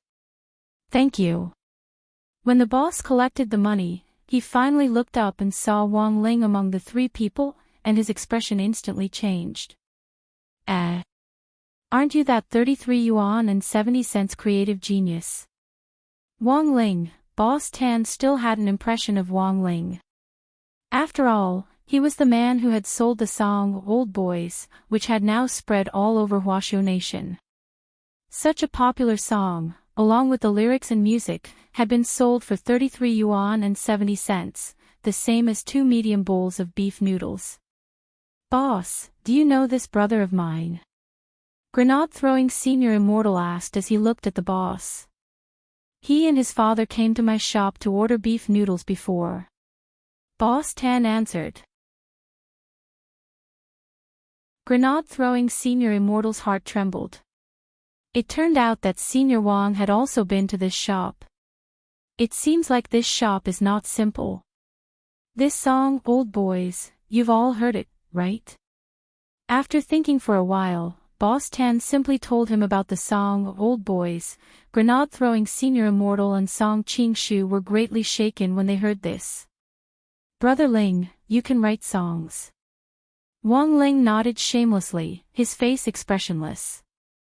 Because from a theoretical point of view, he was just a carrier of songs. At the mention of Old Boys, Boss Tan's resentful expression deepened. "Previously, when Little Tang wasn't popular, he would always come to my shop. There was a time when he had to rely on me to help him survive in Songhai City. Now that he's popular, he hasn't been here for a long time." Speaking up to this point, Boss Tan smiled bitterly. "I was hoping that he would help me drum up some business. This is simply abandoning him after using him." Grenade-throwing senior immortal shook his head. The boss had originally been depressed about this matter, but now that he had found someone to talk to, his mood instantly improved a lot. He looked at the previous boss and said, "By the way, why did you come to me at this hour?" Back to the topic at hand, Boss Tan wasn't a fool. It was written very clearly in his shop that it generally opened at midnight, but these 3 people had come to him at 7 or 8, and had even ordered 3 big bowls of beef noodles in one go. The most important thing was that they had even given him a tip. There was most likely something fishy going on here.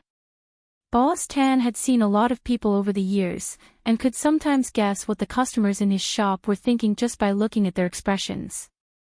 Fortunately, Boss Tan was a straightforward person, and his attitude reassured grenade-throwing senior immortal. He didn't try to hide anything, and with a flash of spirit light, he took out an illustration of the stone ghost mask which he had prepared in advance. "Boss Tan, have you seen this before?" Boss Tan cupped his chin as he gazed at the illustration, his expression gradually turning serious. He then stared at grenade-throwing Senior Immortal and asked a little excitedly, "Where did you find this mask?" When Boss Tan said this, the weight in everyone's hearts was instantly lifted. Sure enough, the owner of this shabby restaurant, Boss Tan, had something to do with the stone ghost mask. Grenade-throwing Senior Immortal answered truthfully, "Brother Ling bought the mask we have on some treasure for 5 yuan, and it even included free shipping." Boss Tan, if you know more about this mask, please tell us the truth. Please tell us the truth. As far as we know, there should be 2 stone ghost masks. This is a twin magical weapon. And now, someone is trying to use these 2 masks to do evil. Saying this, grenade-throwing Senior Immortal stepped forward and gripped Boss Tan's hand tightly. "Boss Tan, it's up to you to save the world." Boss Tan stared at the illustrated handbook for a while, then shook his head and replied, "Although I'm very surprised as to how on earth you found me, I don't know. But I'm sorry to tell you that I'm not the only one who made these 2 masks. When I was young, I made them with the little girl from the neighborhood."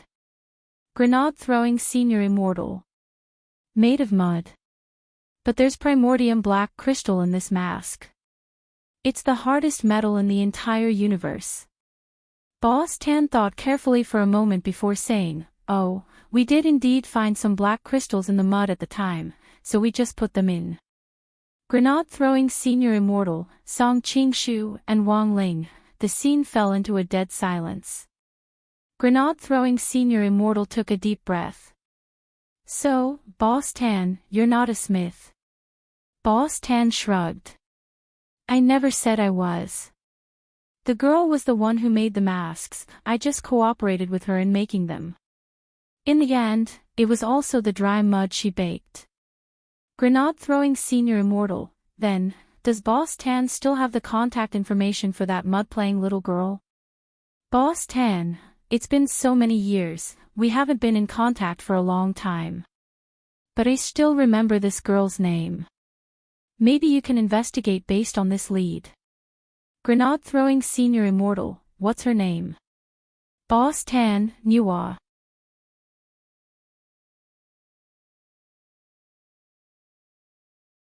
Chapter 164. Based on the information Song Qingshu had provided, it had taken Little Black 2 days and 2 nights to obtain this lead. He had thought that there would be significant progress, but before this step could be taken, the lead had been cut off again. Even he felt vaguely annoyed. Now, where to find this mud-playing little girl called Nuwa had become a thorny problem. Of course, if he hadn't been restricted by the Dao Talisman seal, he could have used her aura to track down and lock onto a target, but that would have caused the global power grid to go down, which wasn't an outcome he wanted to see. It was very clear that the stone ghost mask was a very tricky problem. Boss Tan looked at the 3 distressed people and was deep in thought. After a moment, he took out an iron box from his drawer and gave it to grenade-throwing Senior Immortal. "Boss Tan, what's this?" "There's a hawthorn tree seed inside," Boss Tan replied. "This is a promise I made to that girl when I was little. I'll find a place to plant the seed, and as long as it blossoms and bears fruit one day, that girl will appear under it." Will this really work? It had been so many years, he probably couldn't even remember the names of his kindergarten classmates anymore. Those promises he had made when he was little really didn't sound very reliable.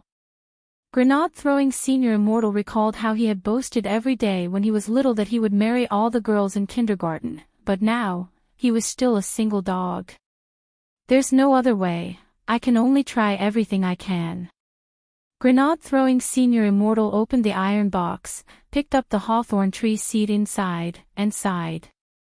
By the time they returned to Wenxian Garden with the hawthorn tree seed, it was already close to midnight. Grenade-throwing Senior Immortal and Song Qingshu had gone to confirm a few things. They had heard from Loopy Toad that Immortal Castle had sent 2 people to investigate during the day. Even with his eyes closed, Song Qingshu knew that they had to have been sent by the lady of the castle to confirm whether he was dead or not. Unfortunately, Loopy Toad had simply and roughly flushed them down the toilet, and Grenade-throwing Senior Immortal Castle hadn't been able to ask them for more details. Otherwise, they would have definitely been able to get a lot of little-known secrets out of these 2 people.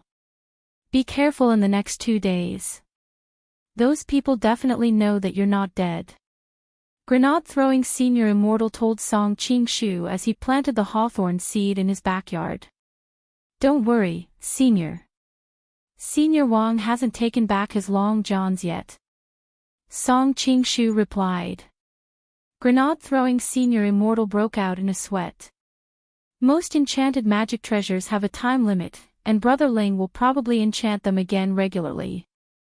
I don't think you have much time left with the long johns you're wearing. So, when it's time to run, you have to run, understand? Song Qingshu nodded like a chick pecking at rice. Yes, of course, Senior. I haven't returned Senior Wang's flip-flops. If I were to run now, I would be faster than a reporter. Song Qingshu, speaking of which, are these hawthorn seeds really useful? Who knows? Grenade-throwing Senior Immortal patted the spirit soil in his hand and sighed slightly. According to Grenade-throwing Senior Immortal's calculations, it would take at least 5 days for the seeds to sprout, given the power of the spirit earth and the current cultivation speed. It would take at least half a month for it to grow into a hawthorn tree. The most important thing was whether that girl called Nuwa would show up as promised. Staring at the spirit earth, the 2 of them sank into deep thought, feeling a severe pain in the ass. It was June 3rd on Friday in the 6th week of the semester. That morning, some families were happy and some were sad. For the sake of the military training, the boys had all shaved their hair to a crew cut. Some of the more heroic ones, like Super Chin, had been straightaway shaved bald by the hairdresser. Holding his head, Super Chin wanted to cry but had no tears to shed. He had clearly told the hairdresser that he only needed to trim his hair, even if it was a crew cut, he had to look handsome. Who would have thought that the hairdresser would, in the blink of an eye, trim and embroider him into a bald wuku? Super Chin felt that he must have owed the hairdresser a huge sum of money in his previous life. He was really bloody unlucky. When Teacher Pan walked into the classroom, it was actually a little noisy as everyone was discussing hairstyles. But today, Teacher Pan uncharacteristically didn't get angry. Instead, she silently put her handouts on the lectern and admired the boys' crew cuts with the girls around her. As a man, he should feel refreshed like this. How good was this? As a pioneer teacher at number 60 High, Teacher Pan had led many batches of elite students. The most impressive thing about Teacher Pan was her strict teaching style and class rules. She was a person who liked to follow the rules, and anyone who got to know her for a long time would have a deep impression of her obsessive-compulsive disorder. Now that all the boys had shaved their crew cut, Teacher Pan's mood was as relaxed as if she had been constipated for a long time and had finally been released. While Teacher Pan was rejoicing over the boys' new looks in Grade 1, Class 3, on the other side, the general administration of 100 schools in Songhai City was in an uproar. Ah Chua sat at his desk with a little bitter resentment. Ever since number 60 High had been attacked by Shadow Stream killers, he hadn't been able to let it go. Thus, as soon as he took office, he had increased the vigilance of all the high schools within the jurisdiction of the general administration of 100 schools in Songhai City. This was to prevent heretics from rising again. Ah Chua didn't want to make the slightest slip-up while he was still in office. The official culture of cultivators was far more complicated than ordinary people could imagine. Number 60 High was his alma mater. If he couldn't even protect it, it would inevitably become a topic of gossip and ridicule. It was almost time for number 60 High's military training, so Ah Chua had secretly increased the security at number 60 High in the last few days. Unfortunately, Audra received bad news at this juncture. The younger sister of the Master of Shadow Stream, who had been captured at number 59 high school previously, had broken out of prison. Songhai City's Class 1 prison was an important place for serious criminals deployed by the Cultivation Police Department. A lot of famous criminals had been imprisoned here. The criminal from Fury Cultivation University who had poisoned his roommate had been locked up here for a very long time, and was finally executed in accordance with the law. This incident had alarmed national leaders, and it just so happened that members of the Central Cultivation Inspection Team were in Songhai City. Secretary Dakong had rushed to the scene almost immediately. To be honest, it was quite inconceivable that someone had broken out of the National Class 1 prison for serious criminals. It had to be noted that all the cultivators who had been sent to prison had special sealing spells cast on them, and the handcuffs they wore were also specially made to restrict the output of their abilities. Furthermore, there was a huge sealing array at the bottom of the prison, which had a radius of 10,000 li coupled with the high walls that even an attacking giant wouldn't be able to cross. Breaking out of the prison was simply nonsense. After Secretary Dakong arrived at the scene, the Cultivation Police Department had already dispatched the Major Crimes Investigation Unit to investigate the situation. The only good news that could be confirmed at the moment was that the criminal hadn't left Songhai City's high-security prison. It was just that the way he had escaped was a little inconceivable. The other party had actually dismantled the steel plate under the bed and used only a fork for instant noodles to forcibly dig out a passage.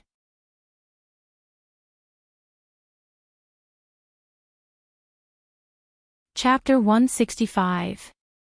It was really inconceivable that an instant noodle fork would actually be able to dig such a long tunnel in a national level 1 prison for serious criminals. With her spirit energy completely restricted, how had the girl managed to break through the heavy reinforced steel plates made from strengthened immortal crystals? That was one problem. After breaking through the steel plates, how had she transported the bricks and soil out? That was another problem. Audra arrived not long after Secretary Dakong. When he arrived at the prison, he could clearly feel dizzy. Seeing this, the warden, who had been waiting at the main entrance to receive him, hurriedly hung a pendant around Audra's neck, and his dizziness was alleviated. "What's this?" The warden explained, "Director Zhua, this is a resistance crystal developed by Huaxiao's Cultivation Academy of Science. When you wear it, it can restrict the power of the magic array beneath the prison. Each staff member working in the prison has one." Hearing this, Audra nodded. The magic array in the prison was really too powerful. As soon as he stepped in, he almost couldn't breathe, and his overall symptoms were similar to hypoglycemia, chest tightness, shortness of breath, rapid heartbeat, and dizziness. But the serious criminals locked up here not only had to face the suppression of the magic array, but also the restraining power of the special handcuffs on their wrists. Judging from all the conditions, breaking out of this prison was a complete joke. This incident was a little unexpected, but fortunately, we discovered it in time. There are signal transmitters embedded in the prisoner's handcuffs, and according to the signal source, the prisoner is still hiding in the prison. The warden wanted to cry a little. If the prison break was successful this time, he would probably have to directly go GG and go home to retire and farm. Audra was directly brought to the crime scene by the warden. Songhai Cultivation Police's major crime investigation team had already arrived, and they all surrounded the entrance to the prison from which the girl had broken out. At first glance, Audra saw Secretary Dakong's figure in a windbreaker in the vast crowd. "Little Zhuzi, you're finally here." When the old secretary saw Audra, his frown instantly brightened. "It was all thanks to your efforts that we were able to capture this person last time, Audra. I already have a basic understanding of the situation. If you have any questions, you can ask me directly. If you have any other thoughts, you can also tell me. Everyone here will listen to your commands. We have to do our best to arrest and bring this criminal to justice in the shortest time possible before he actually escapes from prison." The old secretary patted Audra on the shoulder. "Little Zhuzi, it's up to you. I believe that if you can catch her once, you can catch her again." Chua already didn't know what to say. The most important thing was that he himself was in a state of confusion regarding the previous two situations. How did she escape? The old secretary replied, according to our initial observation, the criminal did use a spoon made from instant noodles to dig a tunnel to escape. Although the tunnel wasn't deep, considering the criminal's identity as a shadow stream killer, he was proficient in the bone shrinking skill. He could use this small hole to escape. As for the steel plate at the bottom, the prisoner used a corrosive liquid to burn through it. Corrosive liquid. Chua was astonished. Isn't there a full body examination before entering prison? How did he bring it in? Speaking up to this point, the warden rubbed his temples in pain. If our guess is correct, the criminal probably hid the tool in his crotch. This is a blind spot for inspection. Chua. Crotch. The old secretary nodded sternly. This speculation sounds a little nonsensical, but it's actually very reasonable. Actually, it's easier to hide things in the crotch. Even a grenade can be hidden there. What's a small bottle of corrosive liquid to it? Chua. 2 hours had passed since Jiang Luiying had escaped from the prison cell. The outside world was calm and peaceful, but Songhai's level 1 prison was already in an uproar. No one could say for sure what would happen in 2 hours. The longer it dragged on, the higher the chances that the criminal would actually escape. As a criminal wanted by the vicious assassination organization Shadow Stream, there was no guarantee that the other party wouldn't do anything harmful to society if he was allowed to escape from prison. Jiang Luiying had crawled out of a haystack 3 kilometers away from the prison's main building. When she crawled out, she was still holding an instant noodles fork and handcuffed. Tied to the fork was an armor-piercing talisman, which was why Jiang Luiying had been able to dig through the soil as effortlessly as if she were digging pudding. When she broke out of the ground, the effect of the armor-piercing talisman had already disappeared, and the instant the effect of the armor-piercing talisman disappeared, the instant the effect of the armor-piercing talisman disappeared, the instant it tragically broke into 2 pieces. Oh, that was right. Jiang Luiying had also taken this armor-piercing talisman out of her crotch. It's all thanks to the escape package elder sister prepared for me. Jiang Luiying held a glass bottle the size of a finger in her hand, which was stuffed with all kinds of hoi poi capsules, which contained all kinds of magic treasures that could be used to escape capture. Jiang Luiying, on the other hand, had kept them in her crotch all this time. Jiang Luiying could have escaped a long time ago, but unfortunately she had been knocked unconscious. By the time she had woken up, she was already in prison. It had taken some time, but fortunately, she had managed to escape in the end. Lying in the haystack, Jiang Luiying stared at the bottle in her hand. She gritted her teeth hatefully and pounded the ground in grief and indignation.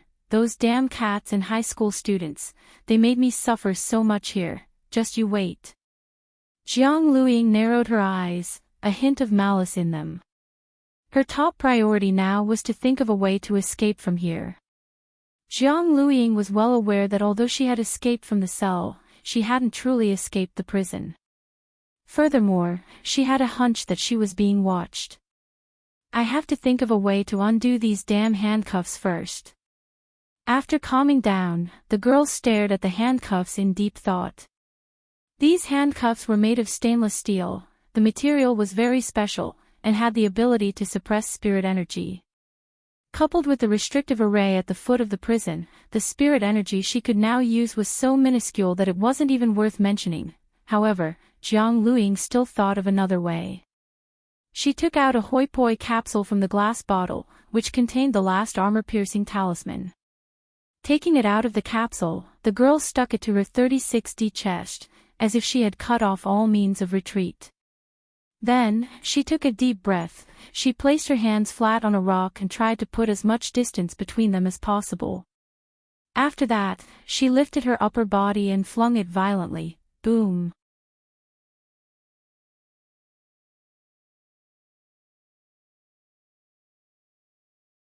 Chapter 166. In ancient times, there was a chest weapon that could shatter boulders, and today, there was a chest weapon that could shatter shackles. Looking at the shattered handcuffs, Jiang Luiying suddenly felt a sense of heroism in her heart.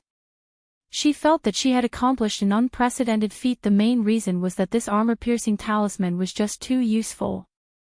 This was an armor-piercing talisman which had been specially drawn by her elder sister, and was more vicious and violent than the ones sold on the market.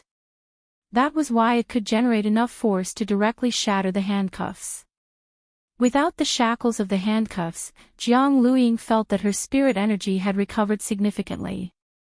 Although the magic array under the prison had the ability to restrict spirit energy, it was still very difficult to control it. But over the past few days, Jiang Luiying had gradually adapted to this kind of oppressive environment.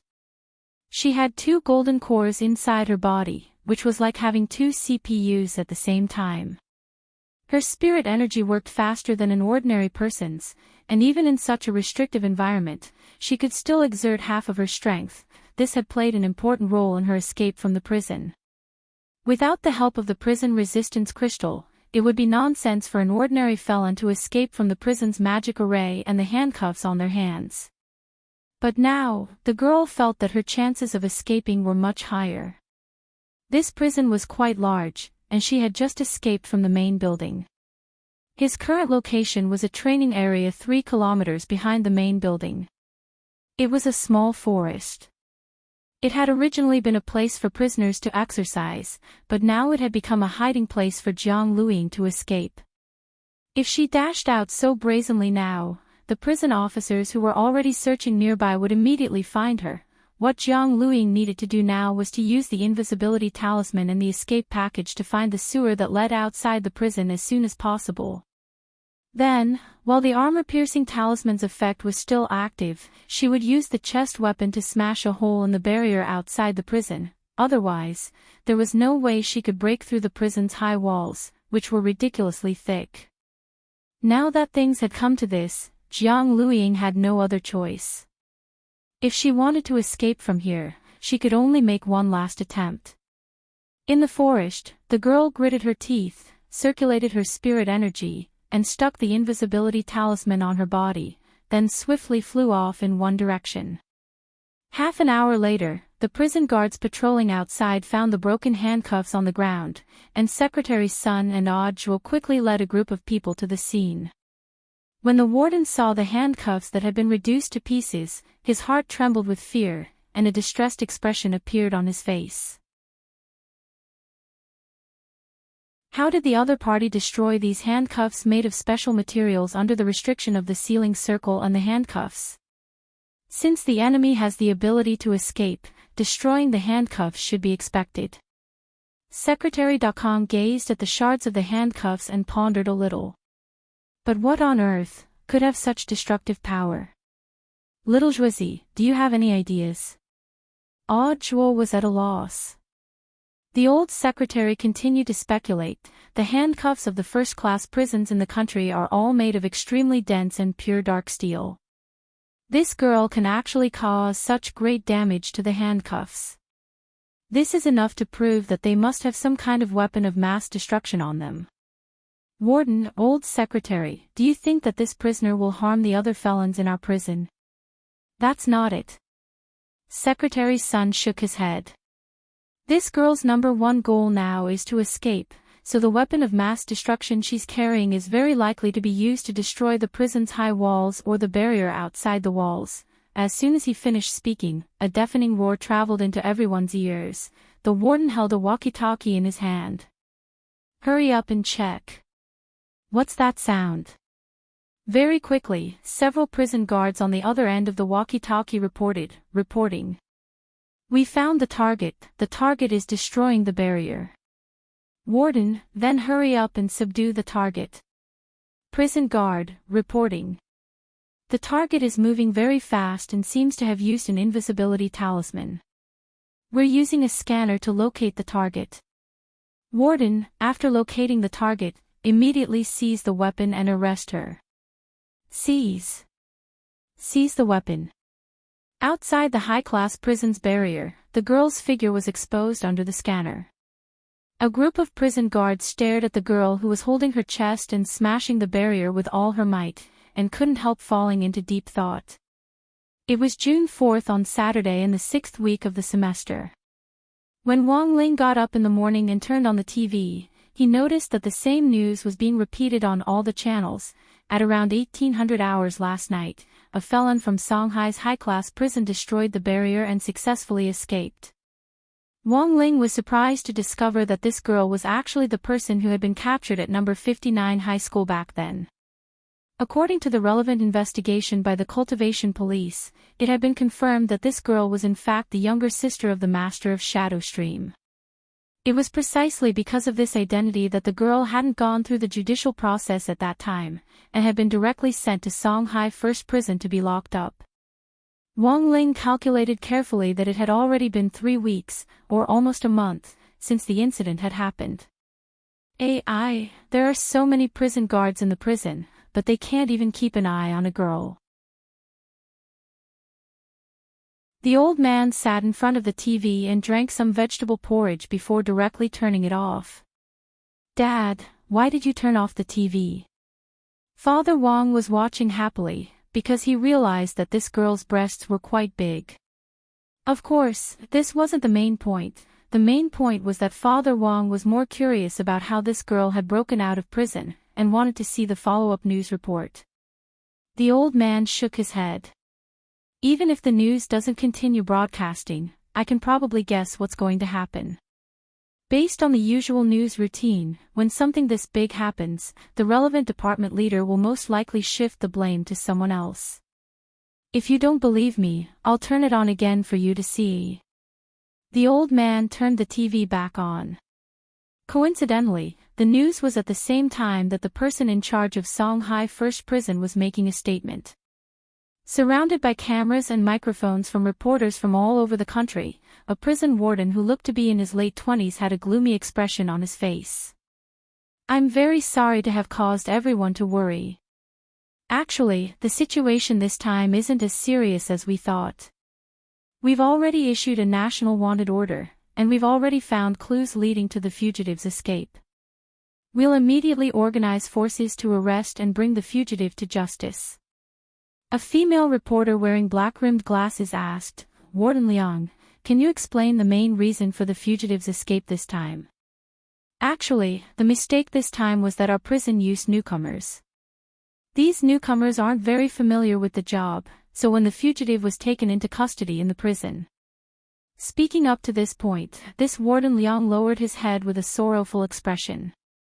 Speaking up to this point, this Warden Liang lowered his head with a sorrowful expression. "Yes, that's right.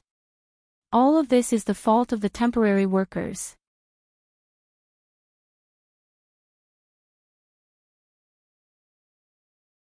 Chapter 167.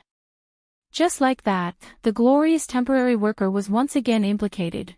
Wang Ling knew that this was a common statement used by the relevant departments in Huaxiu Nation, just like the strong condemnation and protest of Huaxiu's Ministry of Foreign Affairs.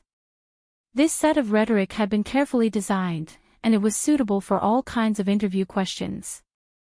Although the news of the girl's prison break was spreading like wildfire, there were very few news reports about it online. Wang Ling clicked on several news apps, and there were only a few comments on the relevant news reports.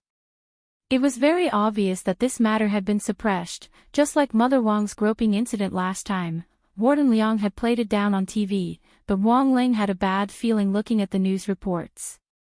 His eyelids were twitching again, and this time, the disaster warning was actually 3 stars. Thus, although it was Saturday, Wang Ling was home and didn't go anywhere, he felt uneasy. The frequent twitching of his eyelids gave him a hint of anxiety. What would the jailbreak girl do after she got out of prison? Wang Ling lay on his back on his bed and crossed his arms as a pillow as he thought distractedly. It was clearly impossible for her to seek revenge on number 59 high school and number 60 high school now that she had escaped from prison.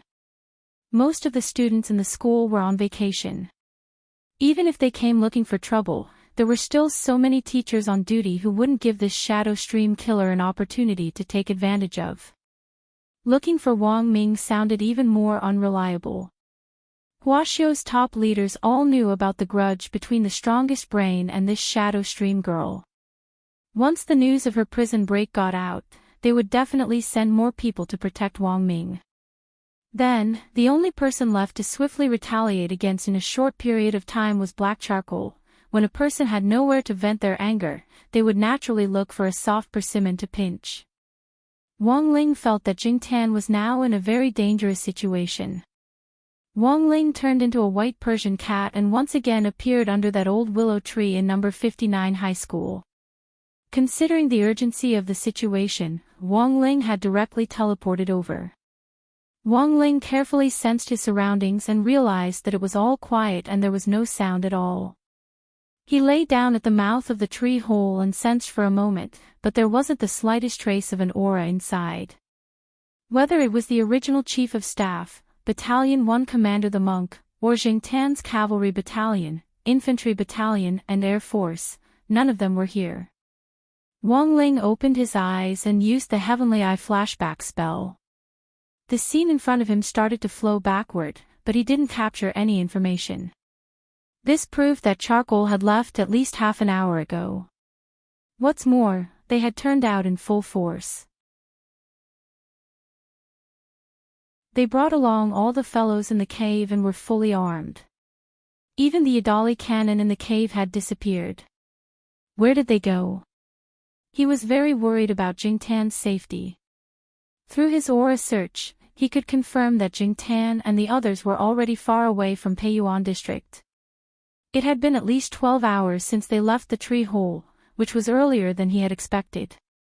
Now, there was only one way to find Jing Tan. In a mysterious laboratory on the border of Huaxiao Nation, a man in black tights was engrossed in research.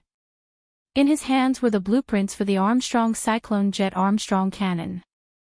Since the laboratory had been destroyed the last time, Little Black had been trying to restore this cannon which he had painstakingly developed. He was waiting for a clue from grenade-throwing Senior Immortal, then he would carry the cannon to that bastard's house and directly blow it up. Little Black was in the middle of recalculating the cannon's firing speed when a hand suddenly pressed down on his shoulder, scaring him so much that he trembled all over. Who is it? This time, Little Black saw a youngster in a white short-sleeved shirt standing behind him. You are. Wang Ling directly revealed his identity telepathically. Little Black was astonished. You're Ling Jinren. This time, Wang Ling didn't have to deliberately disguise his face like last time, because the last time he had been here, he hadn't known about the relationship between Little Black and grenade throwing. Now that he knew that the other party was on his side, there was no need to disguise himself. To verify that he was the real Ling Jinren, Wang Ling even posted a photo of grenade-throwing Senior Immortal. Wang Ling had secretly taken it when he had been with grenade throwing. He had taken it to deal with this kind of situation in case he needed it. Looking at grenade-throwing Senior Immortal's smiling face in the photo, which was as bright as a chrysanthemum, Little Black's doubts about the youngster's identity were completely dispelled. It was only when he was with Ling Jinren that this cultivation forum leader would smile like a fool. So it really is Ling Jinren, my apologies, my apologies.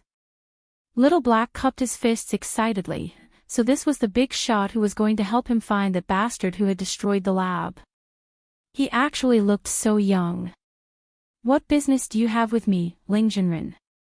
Wang Ling didn't beat around the bush, and directly gave Little Black a sketch of Jing Tan that he had prepared beforehand as well as the specific location of the willow tree. Can you find it? When Little Black saw the sketch of Jing Tan, it instantly dawned on him. It turned out that Ling Jinren's cat had gone missing. But, why had it appeared in this strange location? Could it be that big shots in the cultivation world nowadays like to raise their pets freely? Out of politeness, Little Black didn't ask too many questions. Based on the coordinates Wang Ling had marked, Little Black easily located the willow tree's vicinity and successfully hacked into all the surveillance equipment nearby. This time, Wang Ling finally caught a clue. Jing Tan and the others had set off at around 8:00 last night, and each cat had been covered with an invisibility talisman. As Wang Ling had guessed, they had left the tree hole with all their fellows. It was obvious that they were going to fight a team battle. Wang Ling's heavenly eye could clearly see Jing Tan's black, confident face through the surveillance cameras. This guy was actually smiling. But what kind of team battle was it that was worth Jing Tan mobilizing all its forces? While Wang Ling was worried, he was also a little curious. Little Black was indeed Little Black. As a computer network existence that could turn something rotten into a divine weapon, it was able to deduce Jing Tan's final destination, Songhai Dahuang International Airport, based on just a bit of Jing Tan's whereabouts when it had set off. Airport, this time, whether it was Little Black or Wang Ling, both of them were utterly shocked. Little Black hacked into the airport ticketing system and investigated all the transaction records for that day. In the end, it discovered a set of rather strange data. After analyzing it, Little Black had an incredulous expression on its face. Ling Jinren, your cat is really too powerful.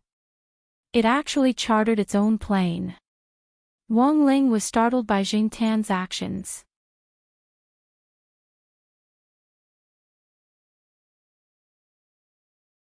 Chapter 168. Thanks to various coincidences, Jing Tan and Wang Ling's incarnation of Immortal Meow had fought together in number 59 high school. After returning that day, Jing Tan had started to drill its independent regiment day and night as if it had been injected with chicken blood. It had sent out several of its battalion commanders to expand its ranks and recruit soldiers everywhere. Now, Jing Tan's subordinates alone already had the strength of 2 divisions of cats. Even its realm and strength had experienced unprecedented growth. In fact, all of this was thanks to Wang Ling. When it had shaken hands with Wang Ling for the last time, Jing Tan had pulled its hand back to find that its palm had been stained with a few strands of white cat hair. The most amazing thing was that these strands of cat hair actually had the miraculous effect of condensing the spirit energy of heaven and earth. It was even more F***king effective than a high-level spirit gathering array. Just like that, from that day on, Jing Tan's strength began to grow by leaps and bounds. In just one short month, it had actually reached the peak late golden core stage. As for Jing Tan's operation this time, it had actually been premeditated. In this month, apart from cultivating, Jing Tan had also learned from stray cats about a secret stronghold suspected to be Shadow Stream's headquarters. At that time, Jing Tan had been thinking about this attack. Just yesterday, Jing Tan had received news that the Shadow Stream girl had escaped from prison. At that time, Jing Tan had felt that its chance had come. Jing Tan had decided to take advantage of the fact that this girl was still on her way to seek revenge on them to lead its army north and stab the enemy headquarters in the ass. Jinghua City, a neighboring city of Songhai City. This was the capital of Huashu Nation. No one would have thought that Shadow Stream's current headquarters would be on an unremarkable hill on the outskirts of the capital. It seems that Undying has already escaped successfully. The master of Shadow Stream, Jiang Luiyue, frowned as she sat in a high-backed chair and watched news reports on the prison break. Any news of her? Tell her not to make any further moves and to come back quickly. To avoid any more trouble. As she spoke, she turned her gaze to another figure next to her. It was an assassin in white with a golden armband and a dagger at his waist. His clothes were whiter than snow, and he looked like an immortal who had walked out of a painting. This person was called Immerse, and was one of Shadow Stream's gold-forged assassins. He was also their brains, and was stronger than Jiang Luiying. Don't worry, Lord. I've already sent someone to receive Miss Undying. Immerse had a well-thought-out plan and calmly replied, it's just that Miss Undying seems to still be a little indignant about what happened last time. After she shook off the prison guard's pursuit, she went to look for those cats to take revenge. Cat. Jiang Luiyue could vaguely sense that something was wrong. These cats clearly have very ordinary bloodlines, but their spiritual intelligence and realms are different from ordinary people's. They must have been taught by an expert. I think it's better not to provoke them. My lord, there's no need to worry. According to the information we've received, Miss Ah-ing seems to have barged into nothing, Emily replied softly. Barged in empty air. What do you mean? When Miss Ah-ing came to that area to search, she didn't find any traces of cats. The cats seemed to have evacuated in advance. Evacuate. Jiang Luiyue frowned, feeling that things weren't as simple as they seemed. She didn't know why, but she had become very wary of cats recently, because not long ago, she had found a kitten that seemed to have lost its way near the top of the mountain. The strangest thing was that this mountain was a private, forbidden area which had been set up with a magic array. Even birds would detour around this place when passing by, so how had that cat gotten in? Jiang Luiyue pondered this deeply. This was the first time that Emily had seen Jiang Luiyue so worried, and she couldn't help asking, "What are you worried about, my lord?" "I'm worried that those cats might be plotting something." "Plotting?" Emily laughed. "My lord, are you worried that those cats will find this place and attack the headquarters?" As soon as she said this, there was suddenly a tremendous explosion outside the hall. Where did that explosion come from? Emily tilted her head. A shadow stream killer swiftly turned into a black shadow and appeared in front of Jiang Luiyue and Emily. "My lord, Lord Emily. The foot of the mountain is under fire." "Who's attacking the mountain?" Emily was shocked. "It's a large group of cats." "A large group of cats is climbing the mountain, they're armed with heavy weapons, and there are tens of thousands of them. It seems, they're going to attack the headquarters." Emily. For some reason, Emily's face hurt. "Sure enough, there's something wrong with those cats." Jiang Luiyue grit her teeth. It was clear that these tens of thousands of cats had come prepared to attack the mountain with heavy weapons. Furthermore, the number of killers in the headquarters was very limited, so once they came under fire, her image as the master of Shadow Stream would completely collapse in the killer world. "Emily, immediately gather everyone to protect the headquarters, and during this period, don't come into contact with those cats. No matter what, we have to defend the headquarters." "Yes, my lord, I'll arrange it right away." Emily immediately nodded. This time, he finally realized how serious the situation was. Outside the hall, Emily stood at the highest point and shook it lightly 3 times. Spirit light flashed in his hand, and a string of magic bells appeared. He recited a spell, and the magic bells started to vibrate rapidly. With him as the center, invisible sound waves spread out in all directions. Ringing the magic bells 3 times was Shadow Stream's highest level command to gather. 2 hours, can we hold out until then? Emily felt a little worried as he sensed the vigorous cat army charging up the mountain at the foot of the mountain. Xingtan's attack on the mountain this time was completely independent and hadn't been reported to the headquarters. In fact, in recent years, there had been countless cases of Shadow Stream killers abusing cats, and they had long since become enemies with cats all over the country. Cats all over Huaxiu Nation were also looking for Shadow Stream's headquarters, and had been trying to organize forces to launch an attack on it. Not long ago, the coordinates of Shadow Stream's headquarters had circulated among the cats, but they hadn't been verified yet, and all the cats were waiting for further confirmation from the headquarters.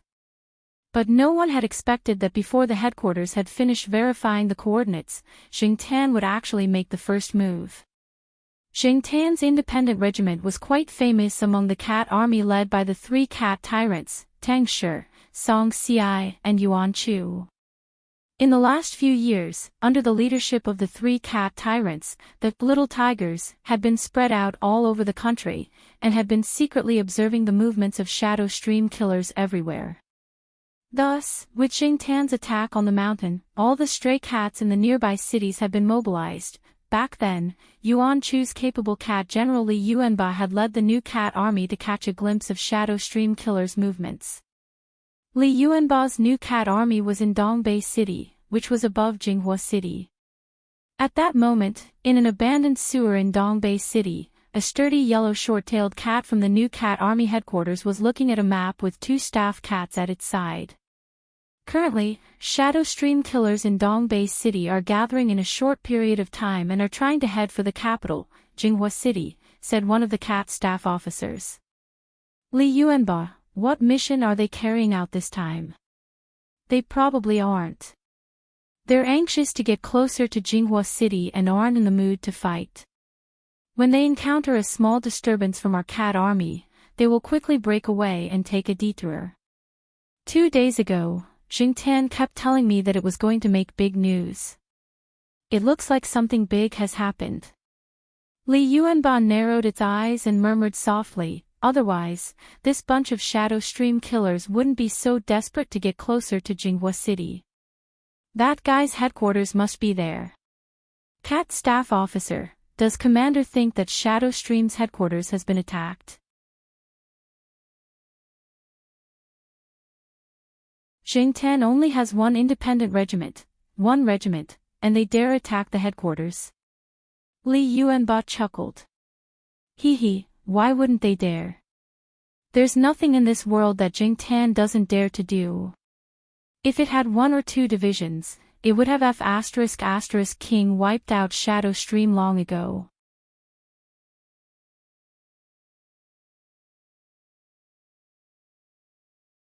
Chapter 169.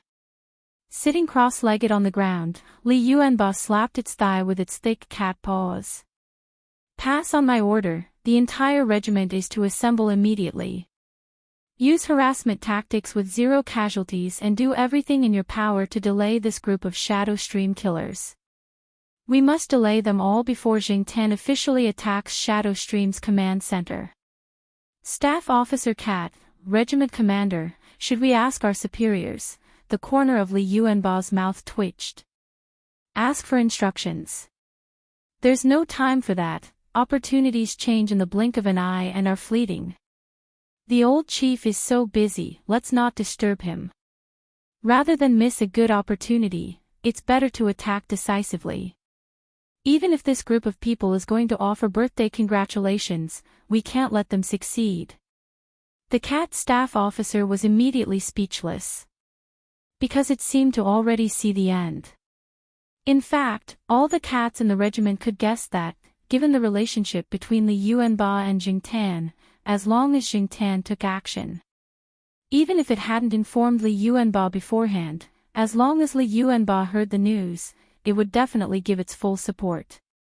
This tacit understanding, which didn't require any words, was something that Jingtian and Li Yuanba had cultivated under the 3 cat tyrants back then.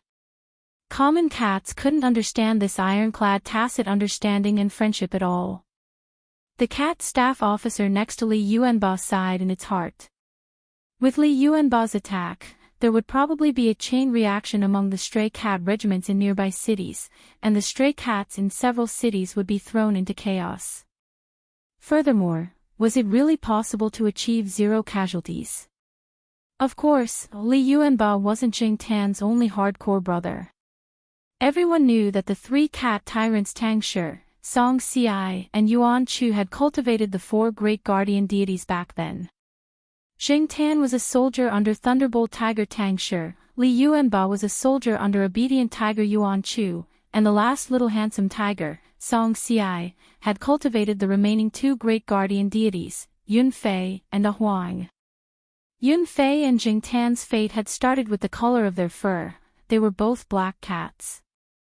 However, Yun Fei's chest hair and the fur on all 4 feet were white, and it was a treading on snow cat.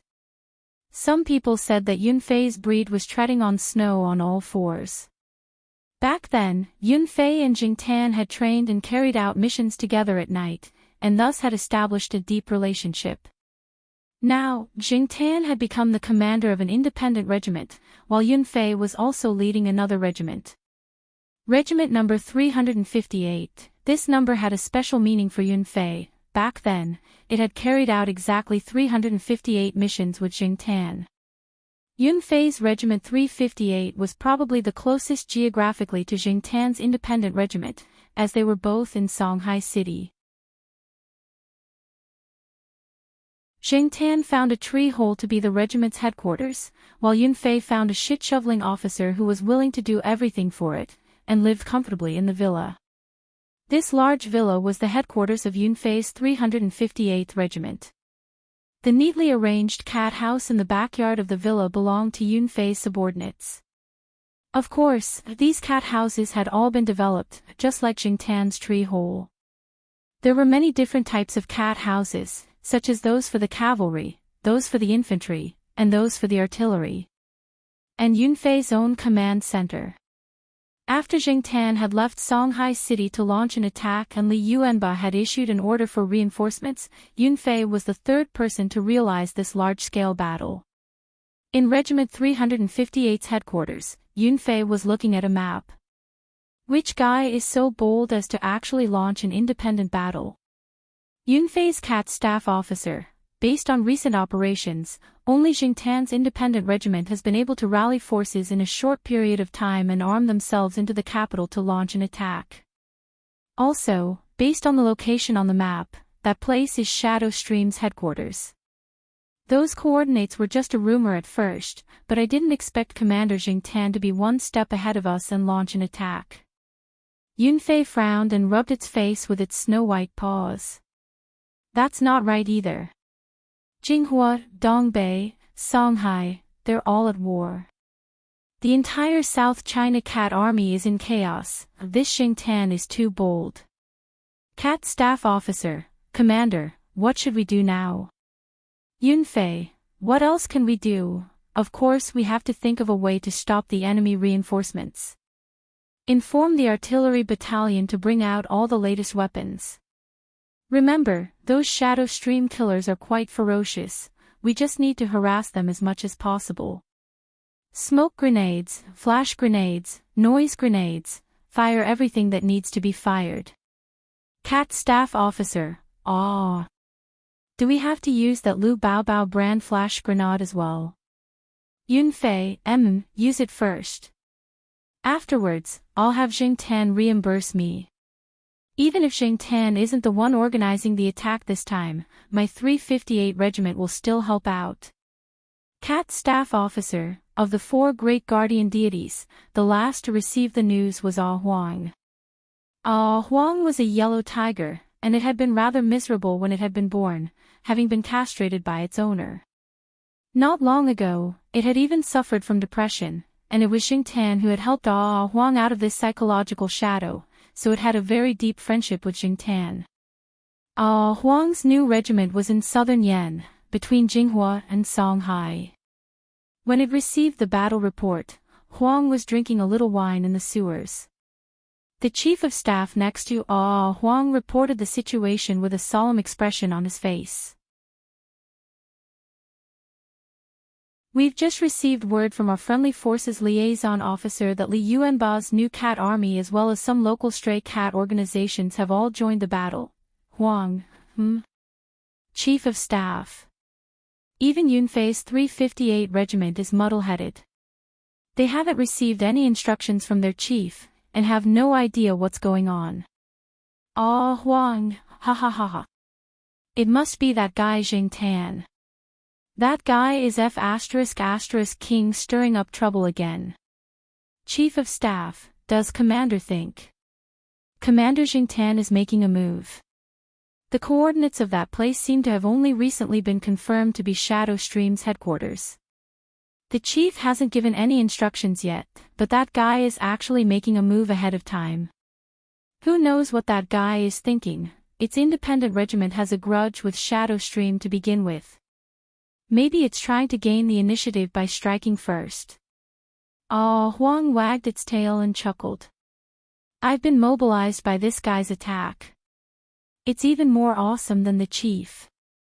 In an apartment in downtown Jinghua, the bureau chief cat Thunderbolt Tiger Tang Shi was on the phone, so angry that its fur was standing on end. What the hell is going on?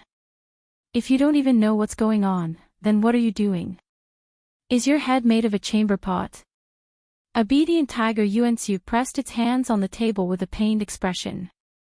What's going on? Why did they all start fighting without even reporting to each other?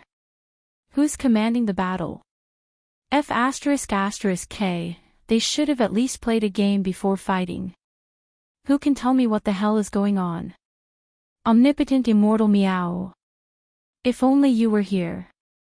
Song Ci heaved a helpless sigh. As soon as it said this, there was a flash of spirit light and a cloud of smoke in the apartment, and a snow-white Persian cat appeared in front of the three cat tyrants. Wang Ling, who had transformed into a white Persian cat, floated in the air. The moment it saw the three cat tyrants, it heaved a slight sigh of relief.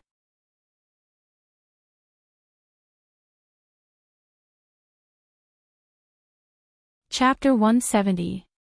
When the three cat lords saw Wang Ling's incarnation of immortal meow, their eyes widened in disbelief. The other cats in the apartment were also dumbfounded because they had never seen immortal meow before, and had only heard rumors about it from the three cat chiefs, Tang Shi, Song Ci, and Yuan Chu. None of the cats had expected immortal meow to show up again at this time. At this moment, the three cat tyrants were so touched that they almost burst into tears. Seeing Tang Shi, Song Ci, and Yuan Chu, the three cats he had bred, Wang Ling couldn't help but feel emotional in his heart. He had never thought that the three Chinese countryside cats he had found in a cardboard box back then would actually grow so big. They had all been abandoned by their owners, and now, these unwanted kittens had grown up to become the leaders of the three major cat armies, and had even bought a high-end apartment in the center of Jinghua City to use as a command post. Actually, it was quite incredible when one thought about it. It was already 1:00 in the afternoon, and a conservative estimate was that 2 hours had passed since Jingtan had launched its attack. Around Jingtan's point of contact, the nearby cat regiments were either blocking the enemy or providing reinforcements. Only Tang Shi's headquarters were still in the dark. Thus, Wang Ling's appearance this time could be said to be very timely. He stretched out a cat paw and pointed to a certain point on the map. Seeing the location on the map, Song Ci immediately thought of something. Aren't these the coordinates we found out recently? They say it's Shadow Stream's command post. We haven't verified the authenticity of the information yet, right? Why have they started fighting? Which army is it? Saying this, Song Ci and Yuan Chu looked at Tang Shi at the same time. Tang Shi, why are you looking at me? Song Ci and Yuan Chu said in unison, except for your family Jingtan, no other cat has the guts. Tang Shi, Song Ci scratched its head and turned to Wang Ling with cupped fists. Thanks to Immortal, at least we found the source of the fighting. Then what should we do now? Yuan Chu cupped its chin. What else can we do? They've already started fighting. There's no point in stopping Jingtan now. Let's try to stop the enemy's reinforcements first, and do our best to help Jingtan take down this command post. Song Ci sighed and replied with a headache. Wang Ling didn't linger too long at Tang Shi's command center. After handing over a large stack of talismans to Tang Shi, he planned to go over to Jingtan's side to check out the situation. These were light armor talismans with strong defensive properties, which he had drawn in Little Black's research institute. Wang Ling wanted Tang Shi and the others to quickly distribute the talismans to all the battle zones.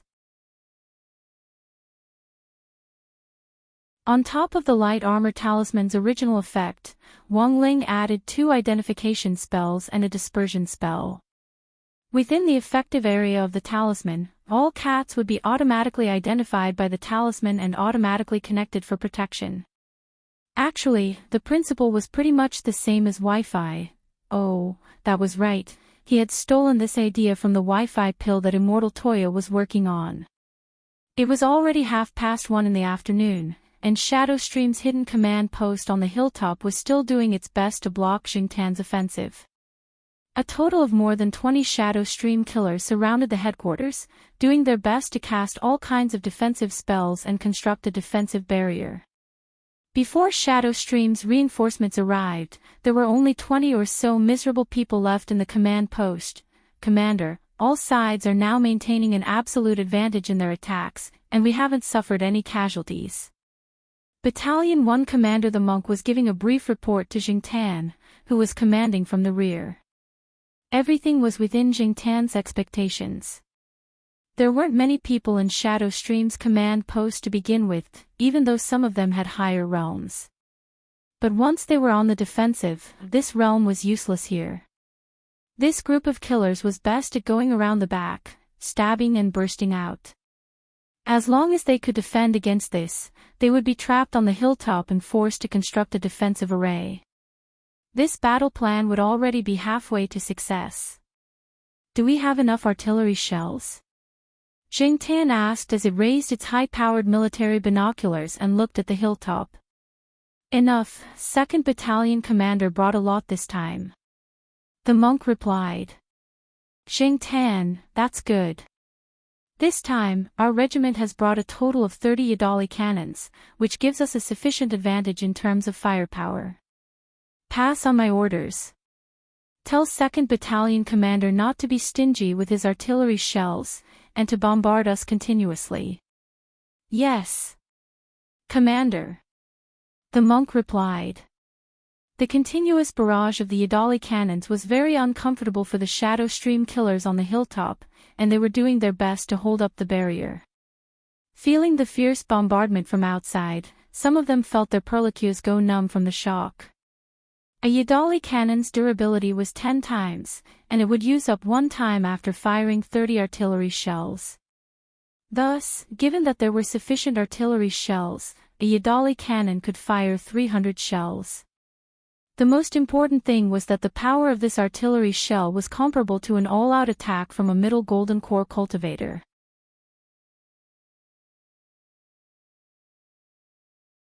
The most frightening thing was that this Yadali cannon also had the passive effect of increasing its firepower based on the number of women in its target, and among the Shadow Stream killers trapped on the hilltop, including the master of Shadow Stream Jiang Luiyue, there were a total of 6 female killers. This directly increased the power of the Yadali cannon by 60%. The rapid and fierce bombardment made Mo Li anxiously look outside the barrier. He was doing his best to strengthen the defense. He felt that if Shadow Stream's reinforcements didn't arrive soon, they really might not be able to hold out.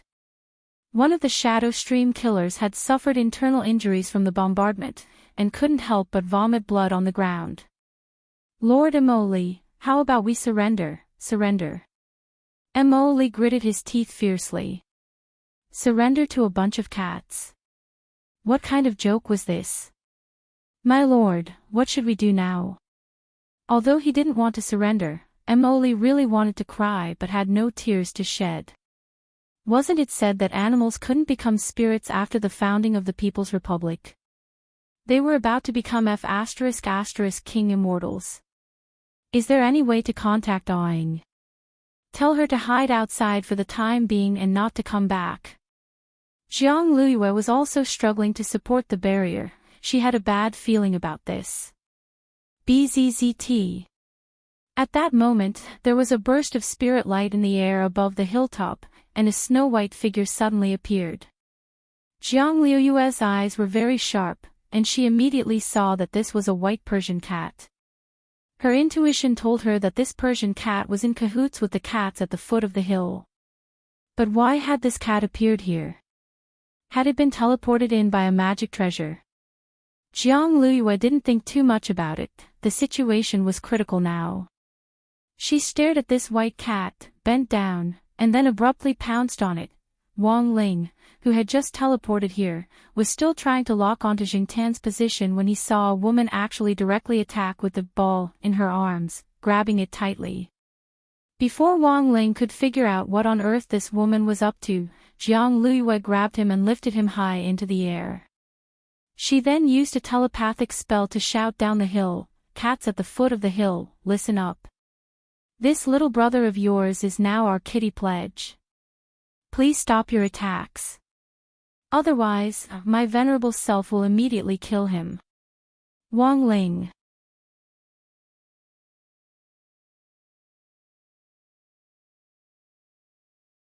Chapter 171. Because of Jiang Luiyue's threat, the bombardment stopped. Didn't I say everyone stay in position and attack with artillery fire? Who ran to the top of the mountain for me? Jing Tan had never expected that there would actually be a flaw in its plan here. Grabbing its binoculars, the lens quickly swept toward the top of the mountain. Let me see which bastard it is. Then, Jing Tan saw the snow-white figure in the woman's arms at the top of the mountain. Meow. Immortal meow. This time, Jing Tan was dumbfounded.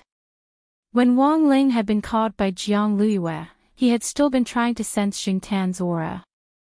In the end, he discovered that clever Jing Tan was still cowering at the foot of the mountain, and he instantly breathed a sigh of relief. At the same time, he marveled at Jing Tan's command. Commanding tens of thousands of cats in battle, Jing Tan had actually managed to achieve 0 casualties. Not only that, this group of Shadow Stream killers had been forced to cower at the top of the mountain by Jing Tan's independent regiment's Yadali cannon, and didn't dare come down at all. Wang Ling realized that he had been worried for nothing.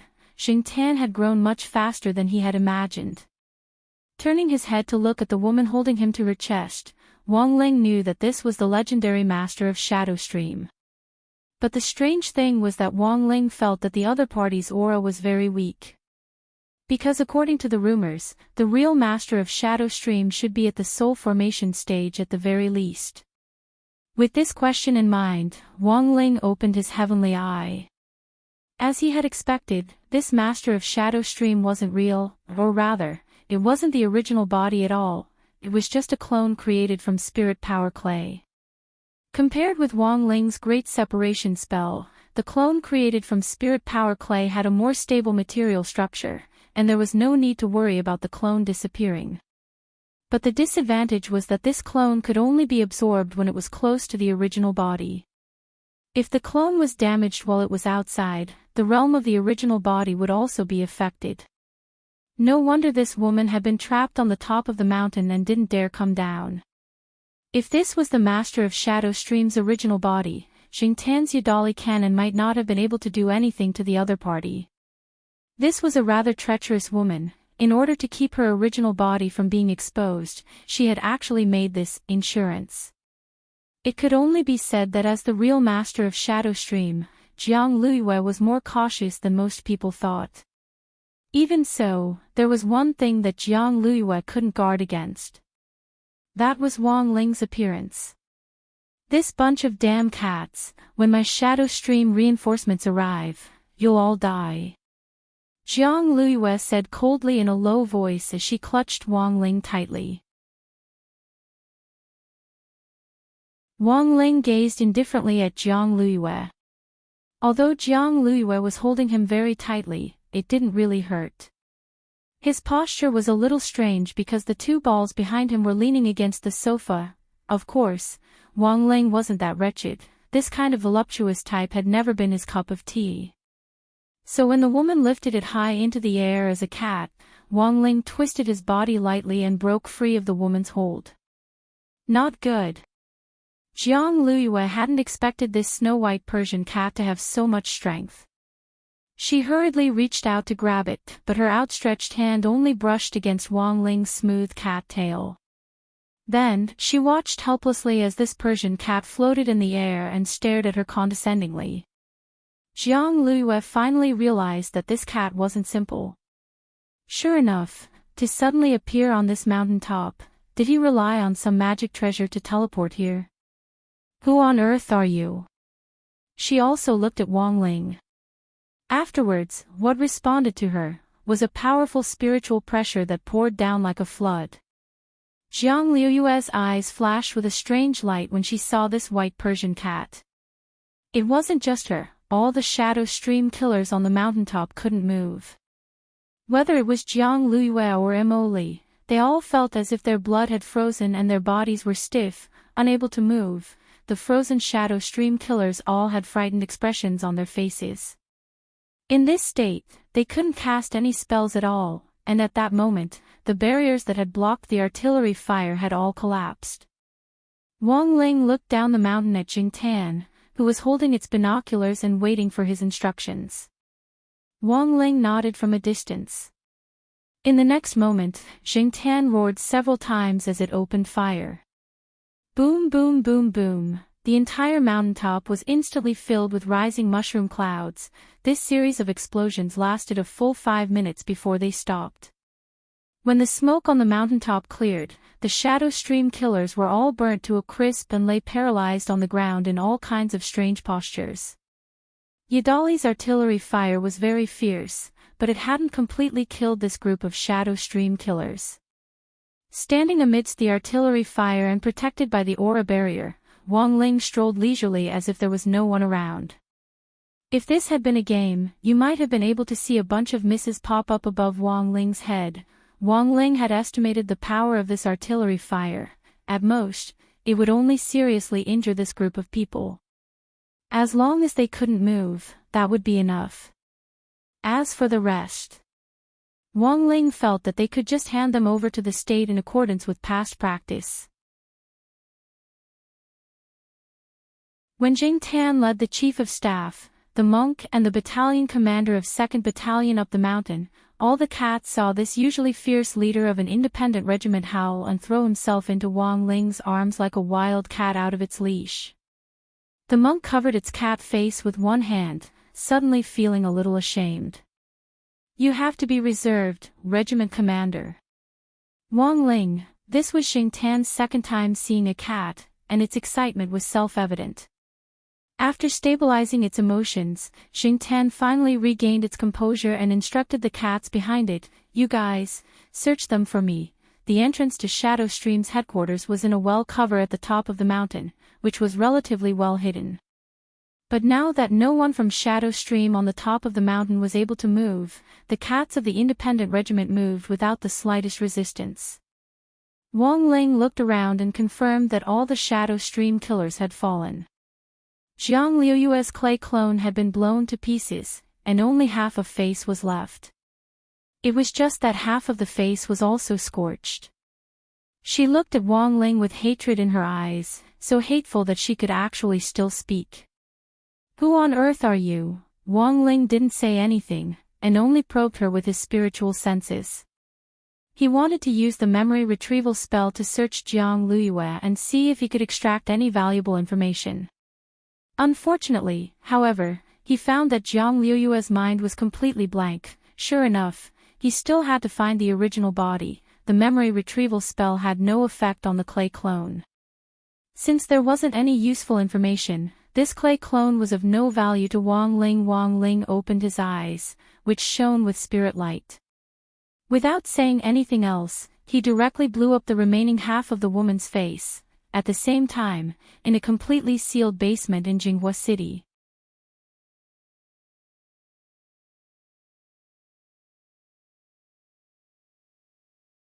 Chapter 172. In the secret underground room, Jiang Liyue clutched her chest as she struggled to adjust her breathing and rhythm, gritting her teeth in pain. The pain from the backlash from the destruction of the clay clone had inflicted unprecedented damage on her body. Her face was green and red from the pain, and she had even bitten her lip until it bled. At the same time, she endured the pain and cast a spirit talisman, awing, "Hurry up and recover." This was the life talisman, which had once been linked to Jiang Liyue's soul, and could share her location after being cast. Jiang Liyue had been controlling her clay clone earlier, and hadn't had the time to use this life talisman to contact Jiang Liyue. She hoped that Jiang Liyue wouldn't go near Shadow Stream's headquarters, which had already been taken over by a large group of cats, but the life talisman floated in the air, and there was no response for a long time. The master of Shadow Stream pounded the ground in resentment. It was already too late. The monk and a group of cats rummaged through Shadow Stream's headquarters for a long time, and only seized some immortal elixirs and spirit medicines as well as one-time use magic treasures. These magic treasures were used by Shadow Stream killers for assassination missions, and actually weren't of much use to a cat group like the Independent Regiment, which relied on direct firepower output. Apart from this, there were boxes upon boxes of money. There were stacks upon stacks of 100 yuan bills in the boxes, and there were dozens of them. There were also some gold bricks and antiques. The monk made a rough estimate. If these things were converted into HNY, they would be worth at least several billion. Wang Ling was deeply shocked by such an enormous amount of money. He felt that this was definitely the master of Shadow Stream's bad taste. From a cultivator's point of view, they often viewed worldly money as worthless. In Huaxiao Nation, HNY was still the most common currency, and anything could be bought in HNY. However, for cultivators, HNY was generally used for daily necessities. If they wanted to buy a magic treasure, they would usually trade it in elixirs or magic treasures of equivalent value, which was more intuitive and easier to understand. Otherwise, it would be very troublesome to count millions or even tens of millions of dollars worth of money. Oh, by the way, it was worth mentioning that Father Wang had bought the Chanel brand magic sword for Wang Ling back then with gritted teeth and 3 million yuan on his back. In order to count these coins, the salesperson at the flagship store of Chanel's Legend of the Sword and Fairy spent a full 3 hours. In the end, this immortal sword hadn't even warmed up in Wang Ling's hands when he broke it with a crack. "Commander, we're rich." The monk's face was full of excitement as it reported what it had seized to Jing Tan. "All right, keep these things properly. From now on, all the cats in our independent regiment will be able to drink big bowls of milk and eat big mouthfuls of fish." Jing Tan put its hands on its hips proudly. "But guild leader, there's something that looks very strange." As the monk spoke, he ordered the cats behind him to carry a stone box over. The stone box wasn't big, but it was quite heavy. 2 foundation establishment stage cats could barely lift it. When the stone box was placed on the ground, it was obvious that the loose soil on the ground immediately sunk in. The monk stared at the stone box and said, "This thing was found in the innermost room of Shadow Stream's headquarters. It looks a little like an antique. Guild leader, do you know what it is?" Wang Ling and Jing Tan's gazes were focused on the stone box. It was squarish with curved corners and had neat patterns on all 4 sides. It looked like a work of art. The reason why it had attracted the attention of the monk and the other staff officer cats was that they could smell the faint scent of blood on the stone box. "This thing has obviously been stained with blood, but I don't know what it is." Staring at the stone box, Jing Tan frowned and turned its gaze to Wang Ling. "Immortal Meow, what do you think?" Wang Ling's pupils shone slightly as he scanned the entire stone box with his gaze. In the end, he was astonished to find that the inside of the stone box was hollow. It was actually a template. And from its shape, it looked very much like a mask. At that moment, the stone ghost mask flashed through Wang Ling's mind. He somehow felt that the pattern on the outside of the stone box had the same wonderful effect as the stone ghost mask. In the end, Wang Ling put the stone box away. He felt that this thing should be able to provide grenade-throwing senior immortal with a lot of new clues about the stone ghost mask. Of course, the cats in the independent regiment naturally wouldn't have any objections to Wang Ling taking the stone box away. This was Immortal Meow. Even if Immortal Meow wanted to hand over all the supplies they had seized, they wouldn't have any objections. In fact, it was just that Wang Ling wasn't interested in these supplies. Furthermore, it was really hard for Wang Ling to imagine that the Grand Shadow Stream headquarters actually didn't even have a bag of crispy noodle snacks. Sure enough, this bunch of people who didn't eat crispy noodle snacks had no love. They didn't even have crispy noodle snacks. No wonder they were labeled a terrorist organization. Jing Tan and the others would be responsible for dealing with the Shadow Stream killers who had already been blasted into charcoal on the ground, so Wang Ling didn't need to worry at all. This group of people had now completely lost the ability to fight, and probably wouldn't wake up for a while. But before he left, Wang Ling cast a spell at the entrance to Shadow Stream's headquarters. It was a simple teleportation array that directly connected to Songhai First Prison. After that, Jing Tan swiftly withdrew with a full load of supplies and the cat soldiers around it. Not long after they left the headquarters on the top of the mountain, a proud girl wearing a cap and a mask swiftly approached the top of the mountain. But when she was halfway up the mountain, she suddenly felt that something was a little strange. She hadn't seen a single person along the way, and somehow felt that Shadow Stream's command center was especially quiet today. Emily clearly told someone that Big Sister was looking for me, so why isn't there anyone here now? The girl felt very strange, but she had no other way to contact Jiang Luiyue. When she had escaped from the prison, she had accidentally lost the life talisman. It had probably been washed away in the sewers. The only way now was to go up to the top of the mountain and take a look. Maybe Big Sister was in a meeting. With this thought in mind, the girl continued to climb the mountain. But the closer she got to the top, the stranger her expression became. She smelled gunpowder smoke. Big Sister. Jiang Luiying gritted her teeth anxiously and rushed to the top of the mountain in a few quick strides.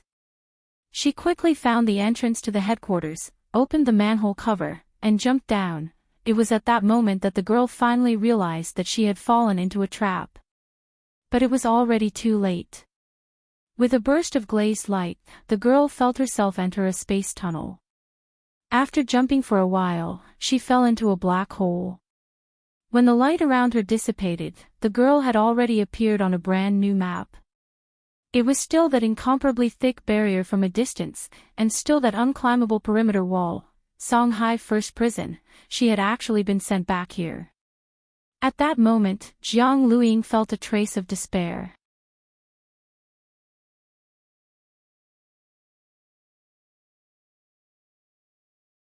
Chapter 173. All along, whether inside or outside the circle, everyone had mixed opinions about this young and promising Audjua of the Alliance of 100 Schools General Administration. Some people thought that Audjua had indeed relied on his own strength to get where he was, while others thought that he had used his connections and opened a back door. In fact, only Audjua himself knew the situation best. Not only had he won without doing anything, he had done so in a baffling way. This time, Audjua had been summoned to the prison by Secretary Sun Dakong, and had watched helplessly as that killer maiden had escaped from prison. To be honest, Audjua was really quite depressed because he really hadn't been of any help this time. Warden Liang was just as gloomy as Audjua. After all, the girl had escaped from right under his nose. Furthermore, the girl's response after escaping from the cage this time could be considered very timely. Warden Liang had thought that he would be able to catch her before the impact of the incident spread further. In the end, the girl had still escaped in front of Secretary Dakong. At the entrance of Songhai First Prison, Warden Liang was seeing Audjua off, even though the media had already clarified the matter. Although he had already clarified the matter in the news media, he still had to take the blame. Unless he could redeem himself by capturing that Shadow Stream maiden again, he would still be punished. Looking at the current situation, a demotion was inevitable. Warden Liang had worked in the prison for many years, but this was the first time he had encountered such a situation. In the end, he could only admit that he was unlucky. The barrier was right in front of the main entrance of the prison. 2 days ago, the girl had smashed open a hole in the barrier, and after urgent repairs, it had more or less recovered. Under normal circumstances, only the prison staff could enter and exit the barrier normally. Everyone else had to be accompanied if they wanted to leave the barrier. Led by Warden Liang, Audjua arrived at the entrance. The atmosphere on the way was a little depressing, and it was obvious that Warden Liang was feeling gloomy as he considered how to write a self-reflection essay. Writing a self-reflection essay was a skill. As long as he wrote to the point, his superiors might give him a lighter punishment on account of his years of hard work. Audjua really didn't know how to console him, and could only sigh. Warden Liang, don't take it to heart. There's a good saying that everything will sort itself out. Warden Liang's eyes were full of hidden bitterness. Sometimes, when you're in a hopeless situation, you can't help it. Perhaps miracles often happen. As he consoled him, Audjua pointed to the sky. Warden Liang, look, when God closes a door, he will definitely open another window. Just as Audjua finished speaking, a colorful cloud suddenly appeared in the sky. there was a buzzing sound. A black shadow fell out of the cloud with a plop sound. It had to be said that Wang Ling's express delivery was very timely. And so, just like that, Jiang Luiying was caught once again. Warden Liang held an emergency meeting on the case, and Jua, who had been about to leave, was forced to stay. Jua knew that government departments had to follow procedures, and it was really hard to explain how the Shadow Stream Maiden had been caught. Because this guy had indeed suddenly fallen out of thin air in front of them. Furthermore, he had been pointing at the sky at the time of the incident, which had been seen by the prison guards accompanying him nearby. The meeting was quiet. Everyone was waiting for Warden Liang to report on the case. The old secretary sat on one side drinking tea, looking like he was watching a show. In fact, most of the people had already spread the general situation in private, and they had more or less understood it. Jua lowered his head and fidgeted uneasily, as he had a bad feeling about it. Warden Liang opened his mouth. The jailbreak incident this time was resolved so quickly. Of course, our colleagues from all departments in Songhai First Prison worked together to search for Jiang Luiying. Of course, the person we should thank the most is our director Zhua. Speaking up to this point, Warden Liang couldn't help the tears welling up in his eyes. To be honest, I misunderstood Director Zhua before. But Director Zhua's performance was truly flabbergasting. For our Huaxiao nation to have an official like Director Zhua who cares about the people and is quietly working behind the scenes is truly a great blessing for the government and the people. Zhua, Warden Liang, I think we should give Director Zhua a first-class merit this time. Zhua, actually, alright, little Zhuazi, don't be modest.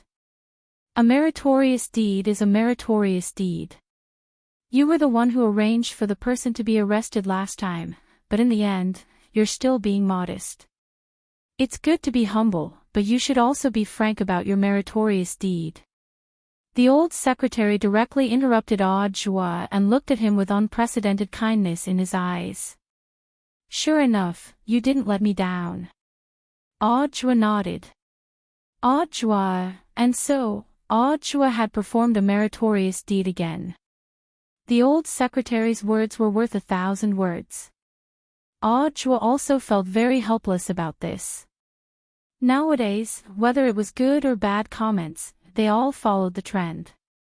Furthermore, most people like to follow their first impressions and follow their own subjective perceptions to judge whether something was good or bad. Zhua remembered that in the years when grenade-throwing Senior Immortals Cultivation Forum had been in full swing, there had been a lot of cultivation forums that imitated this format. One of them was called Drops of the Sky.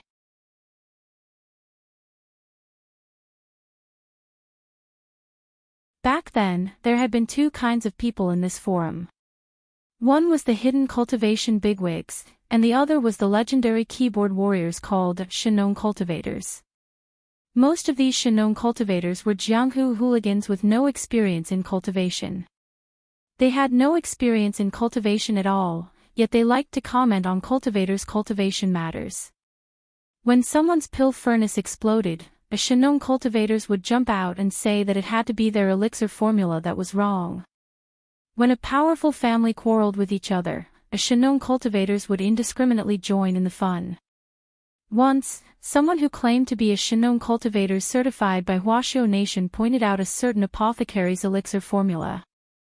In the end, when that apothecary's elixir hit the market, it received a lot of praise. Just like that so-called Shinon cultivator's alchemist was slapped in the face. The most important thing was that this Shinon cultivators could still pretend to be indifferent and unperturbed, saying that they didn't care as they continued to follow other people's weibo. Furthermore, Zhua also realized that the funniest thing was that these Shinon cultivators actually liked to take their own positions. As long as one person in the forum was attacked, they would think that the comment was an insult to them. Then, they would immediately gang up on that person, fighting inside and outside the circle. In the end, the post would be filled with a foul atmosphere. Now, this cultivation forum had already fallen into decline. After the jailbreak incident this time, Audiobook deeply felt that his situation was in fact similar to this declining forum. Every time he rendered meritorious service, it was someone else who had set the pace, while he himself always had a blank expression on his face. With so many things bottled up in his heart, who should he turn to in the end?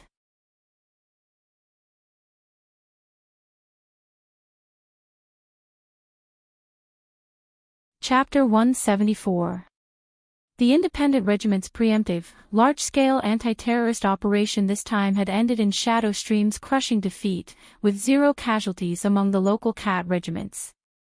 Wang Ling's light armor talisman had played a considerable role in this, since many of the Shadow Stream killers who had come to reinforce them had suffered the backlash of the talisman and died like dogs. In a high-end apartment, Tang Shi, Song Ci, and Yuan Chu, the 3 leaders of the cat army, were in the middle of a post-war summary report. Thanks to the prompt handling of this matter, the active response of all divisions and exploration teams as well as the local stray cat troops, as well as Immortal Meow's help behind the scenes, Jing Tan's decapitation operation this time had been a great success. But in terms of discipline, Jing Tan had definitely violated the rules. Whether it should be punished or not was actually a very serious question.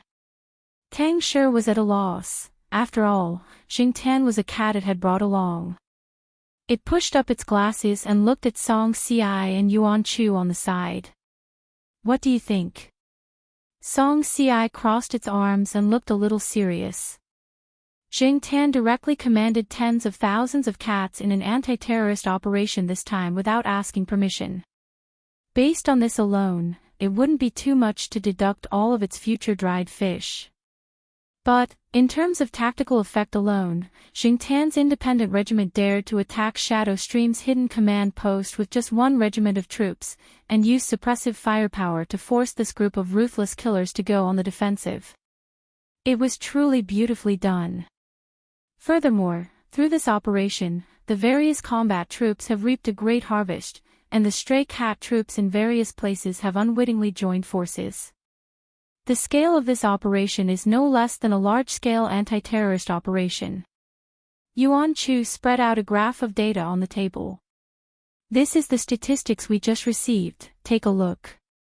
This is the increase in the number of cats in the 3 armies after this operation. When Tang Shi saw the curve, it was directly stupefied. A net increase of 8 million cats. Our 3 armies only had 2 million cats to begin with. Song Ci rested its chin on its paws. After this operation, these stray cats from more than a dozen different cities are willing to rely on us. Of course, based on the preliminary statistics, the number is indeed a little higher. The stray cats in our 3 armies are all combat troops, and have definitely been screened. As for the cats that weren't selected, we'll find suitable shit-shoveling officers to take care of them. Tang Shi scratched its head. So many cats, can we manage them all? Will there be any problems with funding? Yuan Chu smiled. Jing Tan, this kid, seized the 3 armies' pay from Shadow Stream's command center, which we wouldn't be able to earn back even if we spent dozens of years. Together with the one-time use magic treasures and antiques we seized, we filtered out the rest and sold off the useless stuff. We definitely have sufficient funds. And, that's good. Tang Shi nodded. By the way, what happened to that master of Shadow Stream, Jiang Luiyue? Song Ci said, this master of Shadow Stream is a step that all of us missed. I didn't expect him to be so cautious. Using the spiritual clay to create a clone, he escaped like a cicada shedding its skin. But Immortal Meow also said that we don't have to be too wary of this person for the time being. Her clone was destroyed by Immortal Meow, and she lost at least 600 years of cultivation. 600 years. That much? Song Ci chuckled. This time, she lost 600 years of cultivation in one go. She was afraid that after a while, Jing Tan's cultivation would be higher than hers. It said that after receiving Immortal Meow's personal guidance, its realm has advanced by leaps and bounds. This kid is too impulsive. With a few more days of tempering, he'll definitely become the backbone of the army. Yuan Chu stroked its cat whiskers. Tang Shi was a little speechless. It had thought that its two brothers were going to punish Xing Tan, but in the end, they were actually speaking up for it. Sure enough, it felt good to be appointed by Immortal Meow. On the other side, the Shadow Stream girls' prison break had just ended, and Warden Liang was writing a post-battle reflection after the seminar. Thanks to Audra this time, that escaped girl had been caught in time and hadn't caused any further social impact. His position as warden had been saved, but he still had to write a reflection. Warden Liang was having a headache. Apart from writing down his own mistakes in this self-criticism report, Warden Liang was also having a headache. In addition, he had to write a prison strengthening bill to improve Songhai First prison security measures in all aspects, so as to prevent this kind of situation from happening again. After thinking for a long time, Warden Liang sent Zhuo a text message. Director Zhuo, I'm Little Liang. I'm currently writing a reflection on the prison strengthening bill. Do you have any comments? When Zhuo received this message, he almost dropped his phone. According to the government's definition of positions, he, as the director of the general administration of 100 schools, was actually on the same level as the warden of Songhai First Prison. In the end, after the girls' prison break, this Warden Liang had been calling himself Little Liang, which made Zhuo feel very awkward. There was absolutely no such thing as a bestie. Each department had its own duties, and Zhuo felt that he had no right to interfere. Of course, to be polite, he couldn't ignore this message. A moment later, he had an idea. He remembered that Heavenly Meow had a popular and trending mask, so he immediately took a screenshot of the shop and sent it to Warden Liang. When Warden Liang received the screenshot, he was dumbfounded. Director Zhuo, may I ask what this is? Zhuo replied, this is a talkative mask. After you put it on, you'll become a chatterbox. If all the brothers in the prison wear one, they'll be able to work energetically every day, be alert at all times, and never feel sleepy again. Warden Liang. Is this reliable? Who's the boss of this shop? Zhuo, Huang Xiaotian.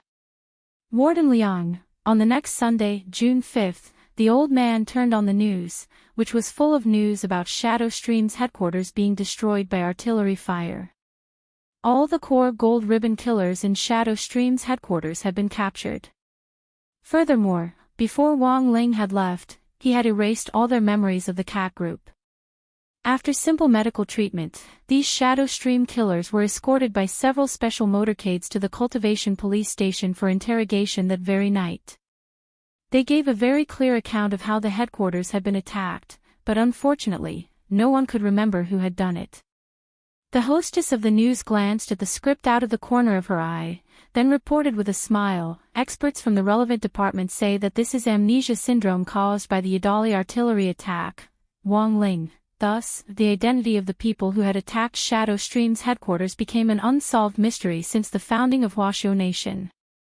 It wasn't just an unsolved mystery for the country, but also a huge cloud of doubt for the whole world. Some counterterrorism experts even said that Shadow Stream had actually been wiped out by aliens. Wang Ling felt that this was only half true. Because it wasn't aliens who had wiped out Shadow Stream, but cats.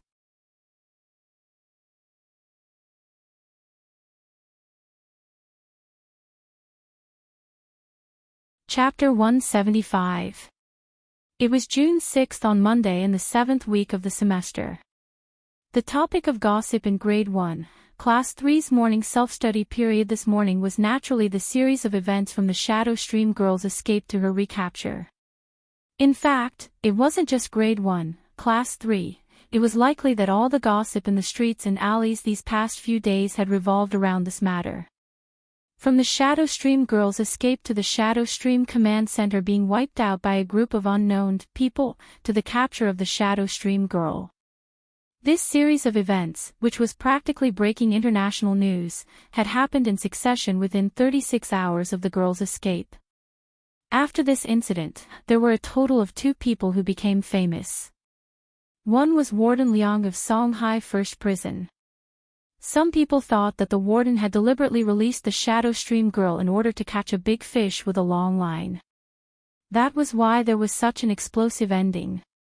The second person who became famous was Audiobook, from the Shadow Stream killers invading number 60 high and being completely wiped out, the killer girl being captured in number 59 high, and then this series of events. It seemed that all the recent news about Shadow Stream was inextricably linked to this young director of the General Administration of 100 schools.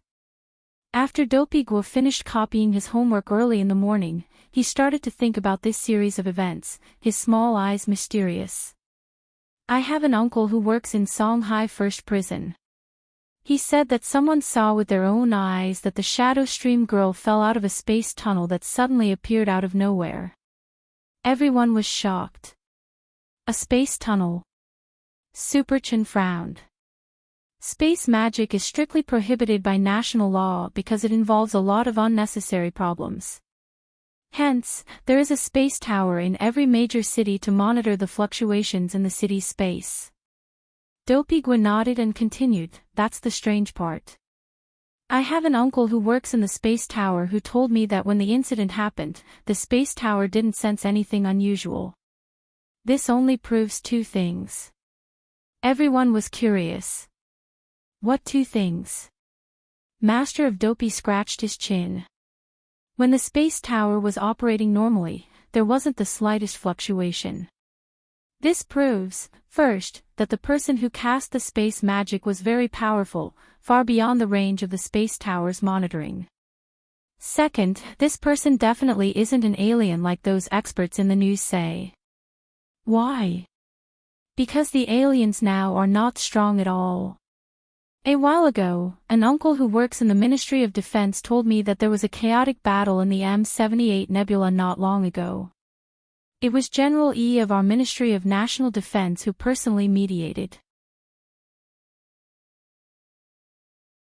With one sky-parting sword, those rebel soldiers, who were tens of meters tall, were beaten until they didn't have the slightest bit of temper. Wang Ling. How many King uncles do you have? In the evening, grenade-throwing senior immortal visited the Wang family's small villa again.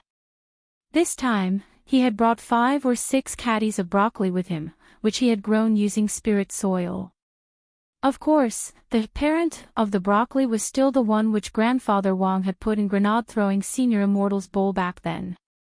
When he brought broccoli to the Wang family's small villa several times in a row, grenade-throwing senior immortal looked a little lost. Because to this day, he was still unable to truly figure out what old man Wang's intentions were when he picked broccoli for him back then. Grenade-throwing senior immortal had Song Qingshu stay at Wenxian Garden to look after the place, and he had become grenade-throwing senior immortal's butler. It was only recently that the hawthorn seed which he had planted the last time showed signs of growing. At this stage, he had to take more care of it. To be honest, Song Qingshu had actually changed a lot. Since leaving Mo Immortal Castle, he had become a lot more cheerful. Furthermore, he had sold off all the magic treasures which he had obtained illegally while working at Mo Immortal Castle, and invested them in a lot of charity organizations. Although he was still in the observation stage, grenade-throwing senior immortal was a lot less wary of Song Qingshu than when they had first met. What was more, the fighting lion was watching over the villa. After borrowing it from Immortal Toya for 2 days the last time, for some reason, this fighting lion refused to go back no matter what Immortal Toya said. No matter what Immortal Toya did, this fighting lion wouldn't budge even half a step. It just lay lazily at the entrance of grenade-throwing senior immortal's villa, its gaze fixed in one direction. Grenade-throwing senior immortal knew that it was in the direction of the Wang family's small villa. This fighting lion was actually looking forward to seeing Wang Ling again. This was a proud creature which would never bow its head to anyone, but in the last few days after Wang Ling had left, it had been looking forward to Wang Ling's reappearance like a young girl in love. Grenade-throwing Senior Immortal felt that Wang Ling was probably the only one who had the power to tame such an unruly creature in such a short period of time. This time, Wang Ling had come to the Wang family's small villa specifically to look for him. So after greeting the great seniors downstairs with the broccoli in hand, Grenade-throwing Senior Immortal didn't stand on ceremony, and directly went upstairs to Wang Ling's bedroom to look for him. "Brother Ling, you're looking for me." Grenade-throwing Senior Immortal pushed open the door and saw two muscular brothers earnestly helping Wang Ling with his homework at the desk. Loopy Toad smelled Grenade-throwing Senior Immortal's aura from afar. Lying on the floor, it raised its tender green dog head and nodded politely. Wang Ling sat cross-legged on the bed and stared solemnly at the stone box in front of him. "This is..." When Grenade-throwing Senior Immortal saw this simple and unadorned stone box, he abruptly felt deep veneration for it. He held the stone box and looked it up and down. It was completely sealed, and there was no opening at all. But through his heavenly eye, he could clearly see that a small part of the stone box was completely hollow. "This is a mask box, and after the mask was definitely taken out, the outside was completely sealed off. That's why it's so sealed off." Grenade-throwing Senior Immortal held the stone box and scanned it carefully. The pattern and the faint but familiar smell of blood, he was almost certain that this stone box had been used to store the stone ghost mask back then. Back then, the stone ghost mask had caused a reign of terror in the cultivation world. The most terrifying thing about it was that it was so sturdy that it couldn't be destroyed at all. Thus, a lot of craftsmen had researched ways to seal the stone ghost mask. It was very obvious that this mask was a product of that era, and had been specially developed by some craftsmen to seal the stone ghost mask. Furthermore, it was very obvious that the stone ghost mask had been sealed in this mask box for a period of time. It was just that someone had taken it out again at some point, and the outside of the mask had also been resealed. "Brother Ling, where did you find this stone box?" Grenade-throwing Senior Immortal was very curious. Wang Ling truthfully explained the stone box's origin through telepathy. "Cat." Grenade-throwing Senior Immortal was stupefied. He finally knew the truth behind the destruction of Shadow Stream's headquarters, which had been reported in the news in the last 2 days. If this story was made public, who knew how many diligent cultivators would cover their faces and run away? You're tuning in to the LoveLore Library YouTube channel. We're so grateful for your support, and don't forget to subscribe to join us on this incredible journey through captivating stories. Your generosity through donations truly makes a world of difference, as it's the primary source of revenue that allows me to expand and enhance this channel for you. Thank you from the bottom of my heart for being a part of this adventure.